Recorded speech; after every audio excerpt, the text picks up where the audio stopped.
പ്രിയമുള്ളവരെ, നമ്മുടെ ക്ലാസ്സുകൾ ആരംഭിക്കാൻ പോവുകയാണ്. ഇവിടെ 4 ക്ലാസ്സുകളാണ് നമ്മൾ തയ്യാറാക്കിയിരിക്കുന്നത്. ക്ലാസ് എടുക്കുന്നത് മുഹമ്മദ് അലി മിഷ്കാത്തി. അദ്ദേഹമാണ് ഒന്നാമത്തെ സെഷൻ ക്ലാസ് എടുക്കുന്നത്. അദ്ദേഹത്തെ സാദരം സാമോദരം ക്ഷണിച്ചുകൊള്ളുന്നു. അസ്സലാമു അലൈക്കും വറഹ്മത്തുള്ളാഹി. ഇന്നൽ ഹംദലില്ലാഹ് നഹ്മദുഹു വനസ്തഈനുഹു വനുഅ്മിനു ബിഹി വനതവക്കലു അലൈഹി വനഊദു ബില്ലാഹി മിൻ ശുറൂരി അൻഫുസിനാ വമിൻ സയ്യിആതി അഅ്മാലിനാ. മൻ യഹ്ദിഹില്ലാഹു ഫലാ മുളില്ല ലഹു വമൻ യുദ്ലിൽ ഫലൻ തജിദ ലഹു വലിയ്യൻ മുർഷിദാ.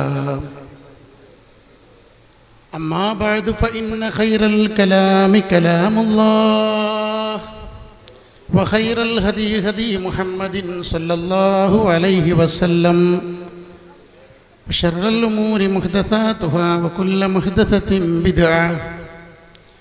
അല്ലാഹുമ്മ സ്വല്ലി അലാ മുഹമ്മദിൻ വഅലാ ആലി മുഹമ്മദ് കമാ സ്വല്ലൈത അലാ ഇബ്രാഹീമ വഅലാ ആലി ഇബ്രാഹീം വബാരിക് അലാ മുഹമ്മദിൻ വഅലാ ആലി മുഹമ്മദ് കമാ ബാറക്ത അലാ ഇബ്രാഹീമ വഅലാ ആലി ഇബ്രാഹീം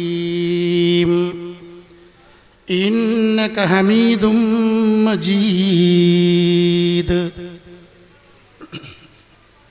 അഊദു ബില്ലാഹി മിനശ് ശൈത്വാനിർ റജീം. ബിസ്മില്ലാഹിർ റഹ്മാനിർ റഹീം. യാ അയ്യുഹല്ലദീന ആമനുത്തഖുല്ലാഹ ഹഖ്ക തുഖാതിഹി വലാ തമൂതുന്ന ഇല്ലാ വഅൻതും മുസ്ലിമൂൻ. ബിസ്മില്ലാഹിർ റഹ്മാനിർ റഹീം. യാ അയ്യതുഹൻ നഫ്സുൽ മുത്മഇന്ന ഇർജിഇ ഇലാ റബ്ബികി റാളിയതൻ മർളിയ ഫദ്ഖുലി ഫീ ഇബാദി വദ്ഖുലി ജന്നതി.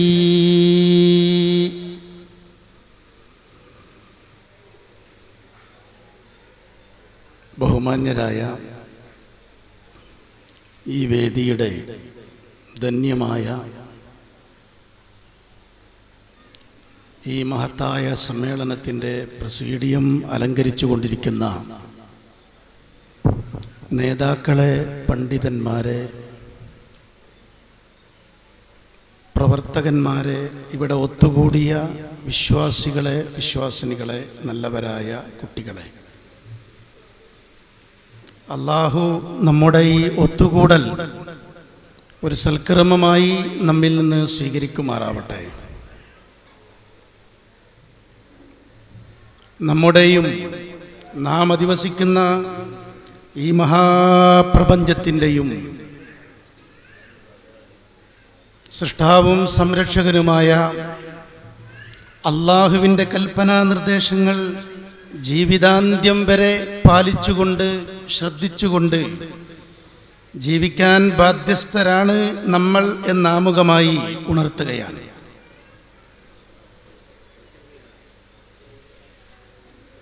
ബഹുമാന്യനായ കല്ലായി മുഹമ്മദ് സാഹിബ്, ഞാൻ ഈ ഓഫീസിലിരുന്ന് കുറച്ച് സമയം സംസാരിക്കാൻ അവസരം കിട്ടിയപ്പോൾ ഇവിടുത്തെ ഇസ്ലാഹി ചലനങ്ങളുടെ തുടക്കം എനിക്ക് പരിചയപ്പെടുത്തി എന്നെ അറിയിക്കുകയുണ്ടായി. അവിടെ നിന്നാണ് ഞാൻ ആരംഭിക്കുന്നത്. ഒരമുസ്ലിം സഹോദരനാണ് അറബിക് കോളേജ് നടത്താൻ സൗകര്യം ചെയ്ത ഒരു സംഭവം അദ്ദേഹം എന്നോട് പങ്കുവെക്കുകയുണ്ടായി. അത് കേട്ടപ്പോൾ എനിക്ക് ഓർമ്മ വന്നത്, അന്ന് കൊടുങ്ങല്ലൂരിൽ നമ്മുടെ പൂർവികരായ അറബികൾ വന്നു. അവർ വന്നത് കച്ചവടത്തിനാണ്. അറബികൾ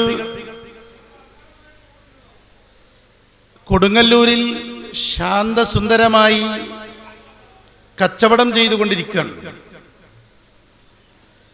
കേടുവന്ന സാധനം സാധാരണഗതിയിൽ കച്ചവടക്കാർ ചെയ്യാറുള്ളത് ഉള്ളിലെങ്ങനെയെങ്കിലും പൂഴ്ത്തിവെച്ച് നല്ലത് മുകളിൽ പ്രദർശിപ്പിച്ച് ഒന്നിച്ച് കച്ചവടം ചെയ്ത് പരിചയമുള്ള ഒരു നാട്ടിൽ ഈ അറബികൾക്ക് തട്ടിപ്പറിയില്ല, വഞ്ചന അറിയില്ല, ചതി പാടില്ല.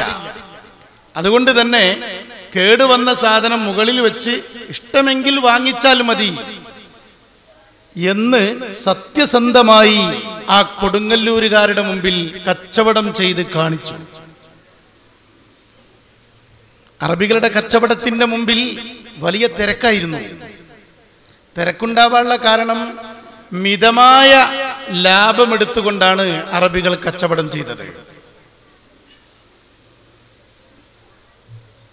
അറബികളുടെ കച്ചവടത്തിന് കടകൾക്ക് മുമ്പിൽ വലിയ തിരക്കായി.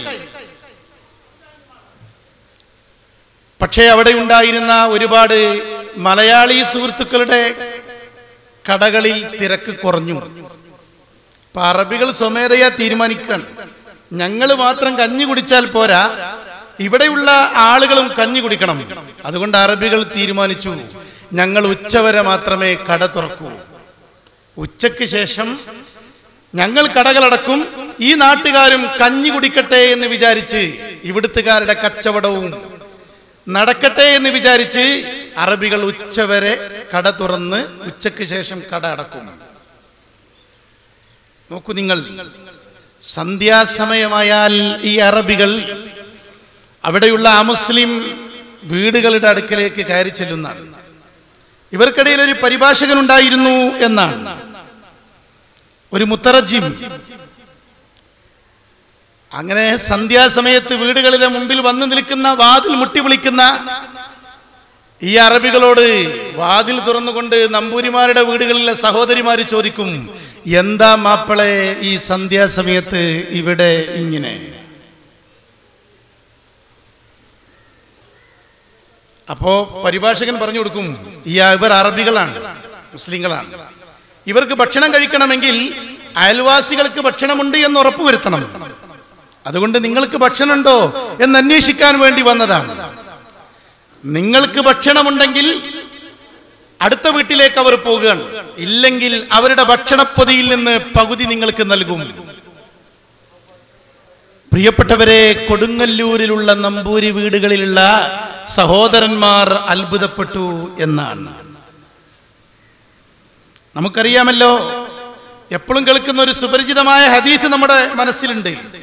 നിങ്ങൾ കറി ഉണ്ടാക്കുകയാണെങ്കിൽ അതിൽ വെള്ളം ചേർത്തുകൊണ്ടാണെങ്കിലും അയൽവാസികൾക്ക് നൽകണം എന്നാണ്. നമ്മൾ പറയാറുണ്ട്, കേൾക്കാറുണ്ട്. പക്ഷേ പ്രാവർത്തികമാക്കാൻ സമയം കിട്ടിയിട്ടുണ്ടോ എന്ന് സംശയമാണ്. പക്ഷേ അറബികൾ അവിടെയാണ് ആരംഭിച്ചത്. അങ്ങനെയാണ് അറബികൾ ജീവിതം കാണിച്ചത്. പ്രിയപ്പെട്ടവരെ, ഇന്ത്യ രാജ്യത്തിന്റെ ചരിത്രം വായിക്കുമ്പോൾ ഇന്ത്യ രാജ്യത്തിൽ വന്ന വൈദേശിക ശക്തികളെ മുഴുവൻ ഇവിടെ നിന്ന് ആട്ടിപ്പായിച്ചത് കാണാൻ പറ്റും. ഇവിടുത്തെ രാജ്യത്തിന്റെ സമ്പത്തുകൾ ചൂഷണം ചെയ്യാൻ, കൊള്ള ചെയ്യാൻ വേണ്ടി വന്ന ആരൊക്കെയാണ് മക്കൾക്കറിയാലോ. ഇന്ത്യ രാജ്യത്തിൽ നിന്ന് ആട്ടിപ്പായിച്ചത് ആരൊക്കെയാണ്? പറഞ്ഞോളി. വൈദേശിക ശക്തികളെ ആരൊക്കെയായിരുന്നു? ഡച്ചുകാരുണ്ട്, പിന്നെ പോർച്ചുഗീസുകാരുണ്ട്, അല്ലേ, ഇംഗ്ലീഷുകാരുണ്ട്. ഇങ്ങനെ പോകുന്നു ആ പരമ്പര. എന്നാൽ ഇവിടേക്ക് വന്ന അറബികളെ ആട്ടിപ്പായിച്ചതായിട്ട് ചരിത്രത്തിൽ എവിടെയും ഒരു വരി പോലും എഴുതിയിട്ടില്ല. ഇന്ത്യ രാജ്യത്തിലേക്ക് വന്ന, കേരളത്തിലേക്ക് വന്ന അറബികളെ ഇന്ത്യ രാജ്യത്തുള്ള ആരും ആട്ടിവിട്ടതായിട്ടോ അകറ്റിയതായിട്ടോ പോകണമെന്ന് പറഞ്ഞതായിട്ടോ ചരിത്രത്തിലെവിടെയും ഒരു വരി പോലും എഴുതപ്പെട്ടിട്ടില്ല. എന്തേ കാരണം? അറബികൾ ചൂഷണത്തിന് വന്നവരല്ല. വളരെ മാന്യമായി, സത്യസന്ധമായി ഇവിടെ ശാന്തസുന്ദരമായ, പ്രകൃതി രമണീയമായ കേരളത്തിന്റെ ഈ നല്ല കാലാവസ്ഥ അനുഭവിച്ചുകൊണ്ട് മാന്യരായി അറബികൾ ഇവിടെ ജീവിച്ചു. സർദാർ KN പണിക്കർ എഴുതിയ കേരളത്തിലെ ആ ചരിത്ര വസ്തുതയാണ് പ്രിയപ്പെട്ടവരെ ഞാൻ നിങ്ങളോട് പറഞ്ഞത്. എന്റെ വകയല്ല, സർദാർ KN പണിക്കർ എഴുതിയ കേരളത്തിന്റെ ചരിത്രമാണ്. ഒരപ്പു മുസ്ലിമായി. കൊടുങ്ങല്ലൂരിൽ ഈ കച്ചവടം ചെയ്യുമ്പോൾ അപ്പുറത്തെ കടക്കാരനായ അപ്പു മുസ്ലിമായി. എങ്ങനെയാണ് അപ്പു മുസ്ലിമായത്? എന്തായിരുന്നു കാരണം? ഒരു വലിയ പ്രഭാഷണം നടത്തിയിട്ടില്ല അവർ. അത് കേൾക്കാൻ അപ്പുവിന് അവസരം കിട്ടിയിട്ടില്ല. ഒരു നല്ല സാഹിത്യ പ്രസിദ്ധീകരണത്തിലെ ലേഖനം വായിച്ചുകൊണ്ട് അല്ല അപ്പു മുസ്ലിമായത്. പിന്നെ എങ്ങനെയാണ് അപ്പു മുസ്ലിമായത്? തന്റെ അറബ് സുഹൃത്തുക്കളുടെ സത്യസന്ധതയും അവരുടെ ഈമാനും അവരുടെ സ്വഭാവവും അവരുടെ ജീവിതവും നേർക്കുനേരെ കാണാൻ കഴിഞ്ഞ അവരിലൂടെ ഇസ്ലാമിനെ അടുത്തറിയുകയായിരുന്നു. അങ്ങനെയാണ് ഒരു കോലാഹലവുമില്ലാതെ അപ്പു ഇസ്ലാമിലേക്ക് വന്നത്. പ്രിയപ്പെട്ടവരെ, ഇതാണ് മുജാഹിദുകളുടെ പാരമ്പര്യം. അതുകൊണ്ടാണ് ഇവിടുത്തെ നവോത്ഥാനത്തിന് തുടക്കം കുറിച്ചപ്പോഴും ഇവിടുത്തെ അമുസ്ലിം സഹോദരങ്ങൾ സ്ഥാപനം നൽകിക്കൊണ്ടാണ് ഈ സംരംഭത്തിന് തുടക്കം കുറിച്ചത് എന്ന് കേട്ടപ്പോഴാണ് പറയാൻ വിചാരിച്ചിട്ടില്ലാത്ത ഒന്ന് രണ്ട് വാക്കുകൾ ഞാൻ നിങ്ങളുമായി പ്രസംഗത്തിന്റെ ആമുഖത്തിൽ പങ്കുവച്ചത്. പ്രിയപ്പെട്ടവരെ, ഇങ്ങനത്തെ ഒരു സ്നേഹം, സൗഹാർദ്ദം അത് തിരികെ കൊണ്ടുവരാൻ നമുക്കേ കഴിയൂ. അങ്ങനത്തെ ആ ശാന്തസുന്ദരമായ അറബികൾക്ക് വേണ്ടി ആരാധനാലയത്തിന് സൗകര്യം ചെയ്തു കൊടുത്ത, അറബികൾക്ക് വിവാഹത്തിന് വേണ്ടി പെങ്ങന്മാരെ സൗകര്യപ്പെടുത്തി കൊടുത്ത, അറബികൾക്ക് വീട് വെക്കാൻ വേണ്ടി സ്ഥലവും സംവിധാനങ്ങളും ഒരുക്കി കൊടുത്ത ആ ഒരു വല്ലാത്ത ഒരു സന്തോഷകരമായ സ്നേഹത്തോടെയുള്ള സൗഹാർദ്ദത്തോടെയുള്ള ഒരു ജീവിതം, അതാണ് നമുക്ക് വീണ്ടും ആ ചരിത്രമാണ് ആവർത്തിച്ച് ഓർമ്മപ്പെടുത്താനുള്ളത്. പ്രിയപ്പെട്ടവരെ, ഞാൻ വിഷയത്തിലേക്ക് വരികയാണ്. വളരെ ലളിതമായി ചില കാര്യങ്ങൾ നേർക്കുനേരെ ഈ ഹാളിൽ നിന്ന് നമുക്ക് പങ്കുവെക്കാം. ഞാൻ ആമുഖമായി ഓതിക്കേൾപ്പിച്ച ആയത്തുകൾ നിങ്ങളുടെ മനസ്സിലുണ്ടാകും. നമുക്കെല്ലാവർക്കും മനപ്പാഠം അറിയുന്ന സൂറത്തുൽ ഫജ്ർ എന്ന അധ്യായത്തിന്റെ അവസാന ഭാഗത്തിലെ ചില വചനങ്ങളാണ്. നാം എവിടെ നിന്ന് വന്നു, ഇപ്പോൾ നമ്മൾ എവിടെയാണ്, ഇനി നാം എവിടേക്കാണ് പോകുന്നത്? 3 ചെറു ചോദ്യങ്ങളാണ് ഞാൻ നിങ്ങളുമായി പങ്കുവച്ചത്. ആ ചോദ്യം നിങ്ങളുടെ മനസ്സിൽ ഒന്നുകൂടി ആവർത്തിക്കുക. നാം എവിടെ നിന്ന് വന്നു, ഇപ്പോൾ നമ്മൾ എവിടെയാണ്, ഇനി നമ്മൾ എങ്ങോട്ടാണ്? ഇതിന് ഉത്തരമായി പലരും പലതും പറയാറുണ്ട്. എന്നാൽ കൃത്യമായ വ്യക്തമായ ഉത്തരം പ്രിയപ്പെട്ടവരെ ഇസ്ലാം നമ്മളെ പഠിപ്പിച്ചിട്ടുണ്ട്. എവിടെ നിന്നാണ് നമ്മൾ വന്നത്? നമ്മുടെ ഉമ്മ ജീവിച്ചിരിക്കുന്നുണ്ടെങ്കിൽ ഉമ്മയെ ചൂണ്ടി നമ്മൾ പറയും, എൻ്റെ ഉമ്മയാണ് എന്നെ 10 മാസത്തോളം ഗർഭം ചുമന്ന് നൊന്ത് പ്രസവിച്ചത് എന്ന് നമ്മൾ പറയും. പ്രിയപ്പെട്ടവരെ, ഉമ്മയുടെ ഗർഭാശയത്തിൽ എത്തിപ്പെട്ട തെറിച്ചു വീഴുന്ന ഒരു ബീജം, അതിനു മുമ്പ് നമ്മൾ എവിടെയായിരുന്നു? കൃത്യമായി ഖുർആൻ പറഞ്ഞിട്ടുണ്ട്, അറിയിച്ചിട്ടുണ്ട്. മാതാവിന്റെ ഗർഭാശയത്തിൽ നമ്മൾ ഊറിയുണ്ടാകുന്നതിന് മുമ്പ് നമ്മൾ ഉണ്ടായിരുന്നു. അല്ലാഹു പറയുന്നു സൂറത്തു താരിഖ് എന്ന അധ്യായം, എവിടെ നിന്നാണ് ആ ബീജം വന്നത് എന്നാണ്. ഖുലിഖ മിമ്മാഇൻ ദാഫിഖ്, തെറിച്ചു വീഴുന്ന ഒരു ദ്രാവകത്തിൽ നിന്നാണ് നിങ്ങളെ നാം സൃഷ്ടിച്ചുണ്ടാക്കിയത്. യഖ്റുജു മിൻ ബൈനിസ്സുൽബി വത്തറായിബ്,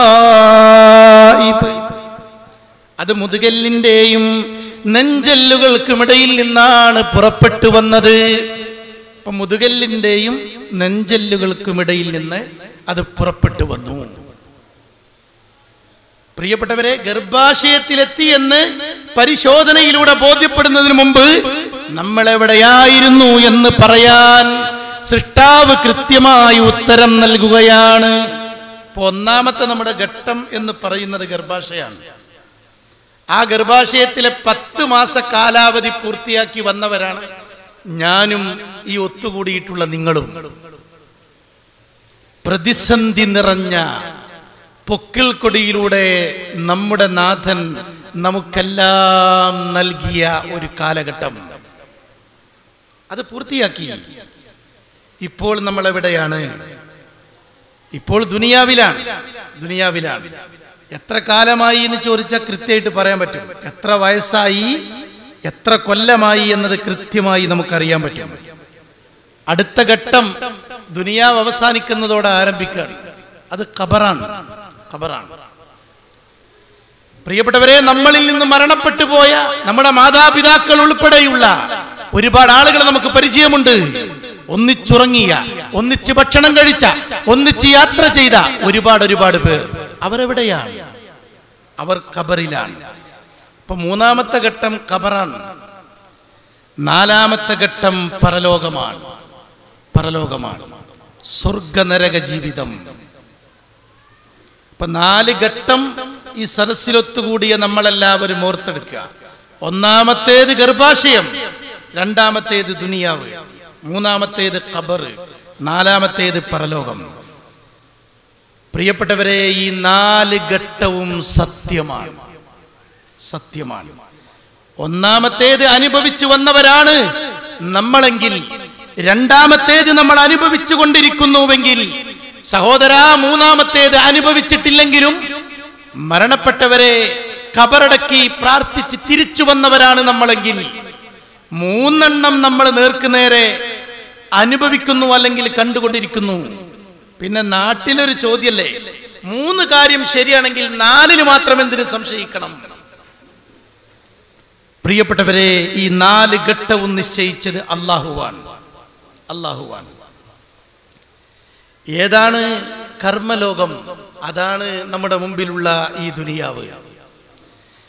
ഗർഭാശയത്തിൽ വിശ്വാസങ്ങളില്ല, കർമ്മങ്ങളില്ല, ഉണ്ടായിട്ടില്ല.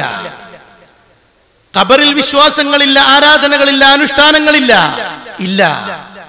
മരണത്തോടെയെല്ലാം അവസാനിക്കുകയാണ്. ഇനി കർമ്മലോകമില്ല. നാളെ പരലോകത്ത് മരണമില്ലാത്ത ലോകമാണ് പ്രിയപ്പെട്ടവരെ നമ്മളെ കാത്തിരിക്കുന്നത്. അവിടെ നമസ്കാരമില്ല, സക്കാത്തില്ല, ഹജ്ജില്ല, വിശ്വാസങ്ങളില്ല, കർമ്മങ്ങളില്ല.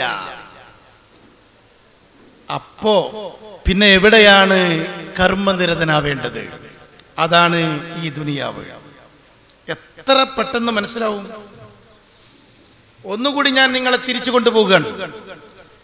ഇതിന്റെ സമയവ്യത്യാസം മനസ്സിലാക്കണം. ഗർഭാശയത്തിൽ 1 കൊല്ലം തികയാതെ 10 മാസമാണ് പരമാവധി. അതിനപ്പുറം മുന്നോട്ട് പോയ അപകടമാണ് എന്നാണ് വൈദ്യശാസ്ത്രം പറയുന്നത്. രണ്ടാമത്തെ ദുനിയാവാണ്. പരമാവധി പോയാൽ എത്ര കൊല്ലമാണ്? സദസ്സിന്ന് പറയട്ടോ, എത്ര കൊല്ലാണ് ദുനിയാവ്? കേട്ടില്ല. എത്ര കൊല്ലാണ്? 60 എന്ന് പറഞ്ഞോലുണ്ട്. പിന്നെ കേട്ടില്ല. 70 എന്ന് പറഞ്ഞോലുണ്ട്. 90, 95 എന്ന് പറഞ്ഞോലുണ്ട്. 80 ശരാശരി അങ്ങനെയാണ്. ഞാൻ ഒരു സ്ഥലത്ത് ഇങ്ങനെ 70 എന്ന് പറഞ്ഞ് ഇങ്ങനെ പ്രസംഗിക്കുന്നു.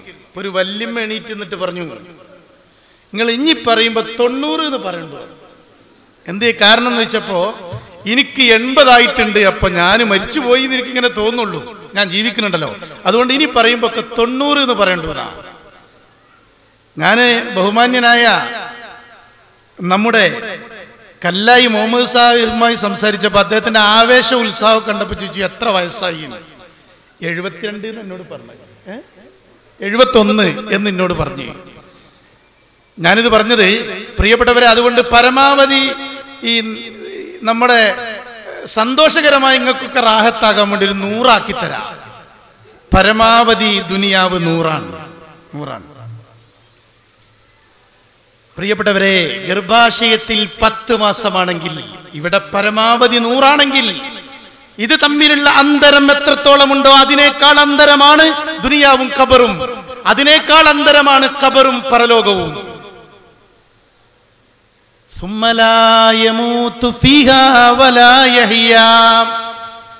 പരലോകത്ത് എത്തിപ്പെട്ടാൽ പിന്നെ മരണമില്ല, ദുനിയാവിനെ പോലെ ജീവിതമില്ല.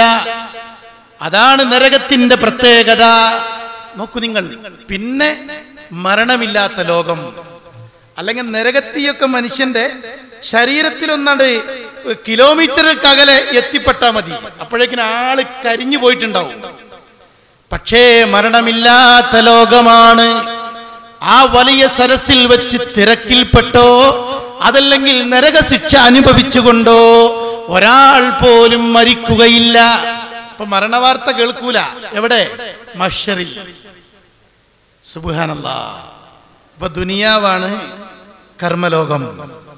ഈ കർമ്മലോകം വിലയിരുത്തിക്കൊണ്ടാണ് ഖബറിൽ നമ്മുടെ സുഖം, പരലോകത്ത് നമ്മുടെ സ്വർഗം, നരകം തീരുമാനിക്കുന്നത്.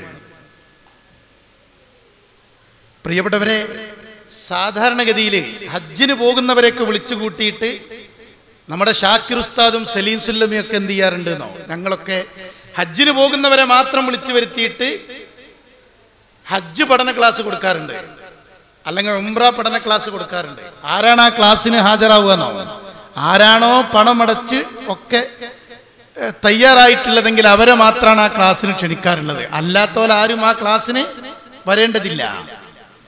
എന്നാൽ നമുക്ക് പോകാനുള്ള ഒരു ലോകമുണ്ട്. ആ ലോകത്തെ അറിയിക്കുന്ന ഇത്തരം ക്ലാസ്സുകൾക്ക് ആരാണ് ഹാജരാവേണ്ടതില്ലാത്തത്? എല്ലാവരും ഹാജരാവണം. ഇത് ബാധകമല്ലാത്ത ഒരാളും ഈ കൂട്ടത്തിലില്ല. മരണവും ഖബറും പരലോകവും ബാധകമല്ലാത്ത ഒരാളും ഈ കൂട്ടത്തിലില്ല. പ്രിയപ്പെട്ടവരെ, ദുനിയാവിലൂടെ നമ്മൾ നടന്നു നീങ്ങുകയാണ്. എവിടേക്കാണ് ഈ പോക്ക് എന്ന് ചോദിച്ചാല് കൃത്യമായിട്ട് മറുപടി പറയാൻ പറ്റും. 50 കിലോമീറ്റർ വഴിയെത്തേണ്ട അല്ലെങ്കിൽ ലക്ഷ്യത്തിലെത്തേണ്ട ഒരങ്ങാടിയിലേക്കാണ് യാത്ര. പക്ഷേ ചില ആളുകൾ 30 കിലോമീറ്റർ എത്തിയിട്ടുണ്ട്, പകുതിയിലധികമായി. ചില ആളുകൾ 40-ലെത്തി, ചില ആളുകൾ അടുത്ത സ്റ്റോപ്പിലെത്തി. പ്രിയപ്പെട്ടവരെ, അങ്ങനെ യാത്ര നമ്മൾ തുടർന്നുകൊണ്ടിരിക്കുകയാണ്. ഈ യാത്രക്കിടയിൽ എടുക്കേണ്ടത് എടുക്കണം, ഒരുങ്ങേണ്ടത് ഒരുങ്ങണം, കരുതേണ്ടത് കരുതണം. പിന്നീട് മടങ്ങി വന്ന് നമുക്കൊരുക്കി പോകാൻ സമയമില്ല. അള്ളാഹുവിന്റെ അറിയിപ്പ് അങ്ങനെയാണ്. ഇമാം ഗസാലി റഹ്മഹുല്ലാഹ് ഈ ജീവിതത്തെ വർണ്ണിച്ചിട്ടുണ്ട്. ഒരു വന്യമൃഗത്തിന്റെ മുന്നിൽപ്പെട്ട ഒരാൾ കാട്ടിലൂടെ ഓടുകയാണ്. ഓടി അവസാനം അയാൾ ഒരു പൊട്ടക്കിണറ്റിൽ വീണു. പൊട്ടക്കിണറ്റിൽ വീണപ്പോൾ അയാൾക്ക് ആശ്വാസമായി. വന്യമൃഗത്തിന്റെ പിടുത്തത്തിൽ നിന്ന് രക്ഷപ്പെട്ടല്ലോ എന്നാണ്. അങ്ങനെ അയാള് പൊട്ടക്കിണറ്റിലേക്ക് വീണു എന്ന് മാത്രമല്ല, ഒരു വള്ളിയിൽ പിടുത്തം കിട്ടി. അങ്ങനെ അടിയിലേക്ക് എത്തിയതുമില്ല, മുകളിൽ നിന്ന് രക്ഷപ്പെടുകയും ചെയ്തു. അങ്ങനെ ആ വള്ളിയിൽ ഇങ്ങനെ തൂങ്ങിപ്പിടിച്ച് നിൽക്കുകയാണ്. ആ പൊട്ടക്കിണറ്റിന്റെ അടിയിലേക്ക് നോക്കിയപ്പോ കണ്ട കാഴ്ച എന്താ അറിയോ?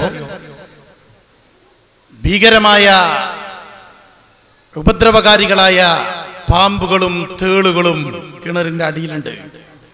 അടിയിൽ എത്താതിരുന്നത് ഭാഗ്യം. ഈ വള്ളിയാണ് അയാളെ രക്ഷിച്ചത്. അങ്ങനെ തൂങ്ങിപ്പിടിച്ച് നിൽക്കുകയാണ്. അടിയിക്കെങ്ങാനും എത്തിയാൽ അയാൾക്ക് ഇനി ജീവിതമില്ല. അത്ര മാരകമായ വിഷജീവികളാണ് അടിയിലുള്ളത്.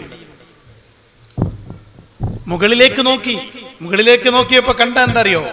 തന്നെ ആട്ടിപ്പായിച്ച ആ വന്യജീവി മുകളിൽ ഇങ്ങനെ വന്ന് എത്തി നോക്കുകയാണ്.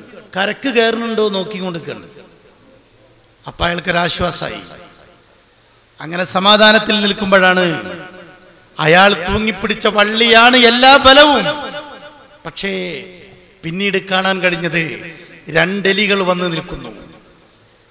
ഒരെലി ഇടതുവശത്തും മറ്റൊരു എലി വലതുവശത്തും. എന്നിട്ട് ഈ 2 ഭാഗത്തു നിന്നും ഈ 2 എലികളും ഇയാൾ തൂങ്ങിപ്പിടിച്ച, ഇയാൾ പിടിച്ചു നിൽക്കുന്ന ആ വള്ളിയെ മുകൾ ഭാഗത്ത് നിന്ന് കാർന്ന് തിന്നുകൊണ്ടിരിക്കുകയാണ്. ഒരു വെളുത്ത എലി, മറ്റൊന്ന് കറുത്ത എലി. ഈ എലികൾ ഒരു 3 മിനിറ്റ് ഈ രൂപത്തിൽ കാർന്ന് തിന്നാൽ ആ വള്ളി അറ്റി ഇയാൾ നിലത്തെത്തും. പിന്നെ പറയേണ്ടതില്ല. നമ്മളെ ഭാഷയിൽ പറഞ്ഞാല് ആലോചിച്ചാൽ ഒരറ്റല്ല. മുകളിലേക്ക് നോക്കിയാലും സമാധാനമല്ല, താഴത്തേക്ക് നോക്കിയാലും സമാധാനമല്ല. അങ്ങനെ നിൽക്കുമ്പോഴാണ് ഇയാളിങ്ങനെ മുകളിലേക്ക് നോക്കി നിൽക്കുമ്പോൾ ഒരു തുള്ളിത്തേൻ ഇയാളുടെ നാവിലേക്ക് വീഴുകയാണ്. ആ തേൻ ഇങ്ങനെ നുകർന്നുകൊണ്ടിരിക്കുകയാണ്. ആ തേൻ നാവിൽ തട്ടിയതോടെ എല്ലാം മറന്നു. തൻ്റെ കിണറിന്റെ അടിയിലെ അവസ്ഥയും അറ്റ് വീഴാൻ നിൽക്കുന്ന ഈ വള്ളിയുടെ അവസ്ഥയും എല്ലാം തേൻ തുള്ളി നാവിൽ തട്ടിയപ്പോൾ മറപ്പിച്ചു. അയാൾ ആ മധു നുകരുന്നു, മയങ്ങുന്നു, എല്ലാ പ്രതിസന്ധികളും മറക്കുന്നു. പ്രിയപ്പെട്ടവരെ, അയാൾ മറക്കാനുണ്ടായ കാരണം ആ തേൻതുള്ളിയാണ് അയാളെ എല്ലാം മറപ്പിച്ചത്. നമ്മൾ ചിന്തിക്കാം, ഇത് ഇമാം ഗസാലി തേൻതുള്ളികൾ അനുഭവിച്ചുകൊണ്ടാണ് നമ്മൾ ജീവിക്കുന്നത് എന്ന് ഓർമ്മപ്പെടുത്താൻ വേണ്ടി ഉദാഹരിച്ച ഒരു ഉദാഹരണമാണ്. മക്കളെന്ന തേൻതുള്ളി, ജോലി, നമ്മുടെ കൃഷികൾ, നമ്മുടെ വീട്, നമ്മുടെ കുടുംബം, നമ്മുടെ സമ്പാദ്യം, ഇതൊക്കെ നമ്മുടെ നാവിലൂടെ നമ്മൾ നുകർന്നുകൊണ്ടിരിക്കുന്ന തേൻതുള്ളിക്ക് സമാനമായ ഭൗതികമായ ചില അനുഗ്രഹങ്ങളാണ്. എല്ലാം മറപ്പിച്ചു കളയുകയാണ്. ജീവിതത്തിന്റെ ലക്ഷ്യം എന്ത്, എങ്ങോട്ട് പോകുന്നു, എന്താണ് തന്റെ ഈ ജീവിതത്തിന്റെ അർത്ഥം എന്നാലോചിക്കാൻ പോലും സമയം കിട്ടാതെ എല്ലാവരും എല്ലാതും മറന്നുകൊണ്ടിരിക്കുകയാണ്. ഒരു കവി പറഞ്ഞ ഒരു ബൈത്തുണ്ട്, യബീതു വയൽഹാ കുല്ല യൗമിൻ വലൈലത്തിൻ ബഈദൻ അനിദ്ദുനിയാ ഖരീബൻ ഇലൽ ഖബ്രി. രാവിലെയാകുന്നു വൈകുന്നേരമാകുന്നു, രാവിലെയാകുന്നു വൈകുന്നേരമാകുന്നു. ഈ കറുത്ത എലിയും വെളുത്ത എലിയും എന്ന് പറയുന്നത് നമ്മുടെ ജീവിതത്തിലെ ഒരു ദിവസത്തിലെ രാവാണ്, പകലാണ്. അങ്ങനെ നമ്മുടെ ജീവിതം രാവും പകലും മാറി മാറി വന്ന് തീർന്നുകൊണ്ടിരിക്കുകയാണ്. രാവിലെയാകുന്നു വൈകുന്നേരമാകുന്നു.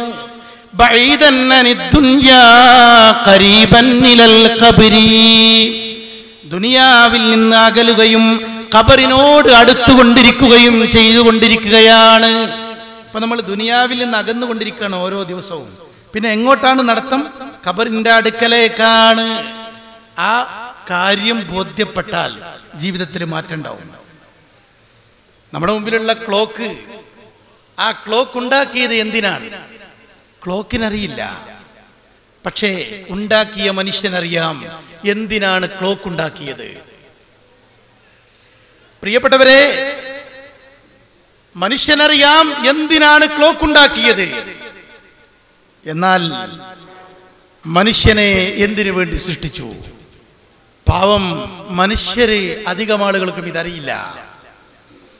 അതുകൊണ്ട് സൃഷ്ടാവിനറിയാം എന്തിനാണ് മനുഷ്യരായ നമ്മളെ സൃഷ്ടിച്ചത്.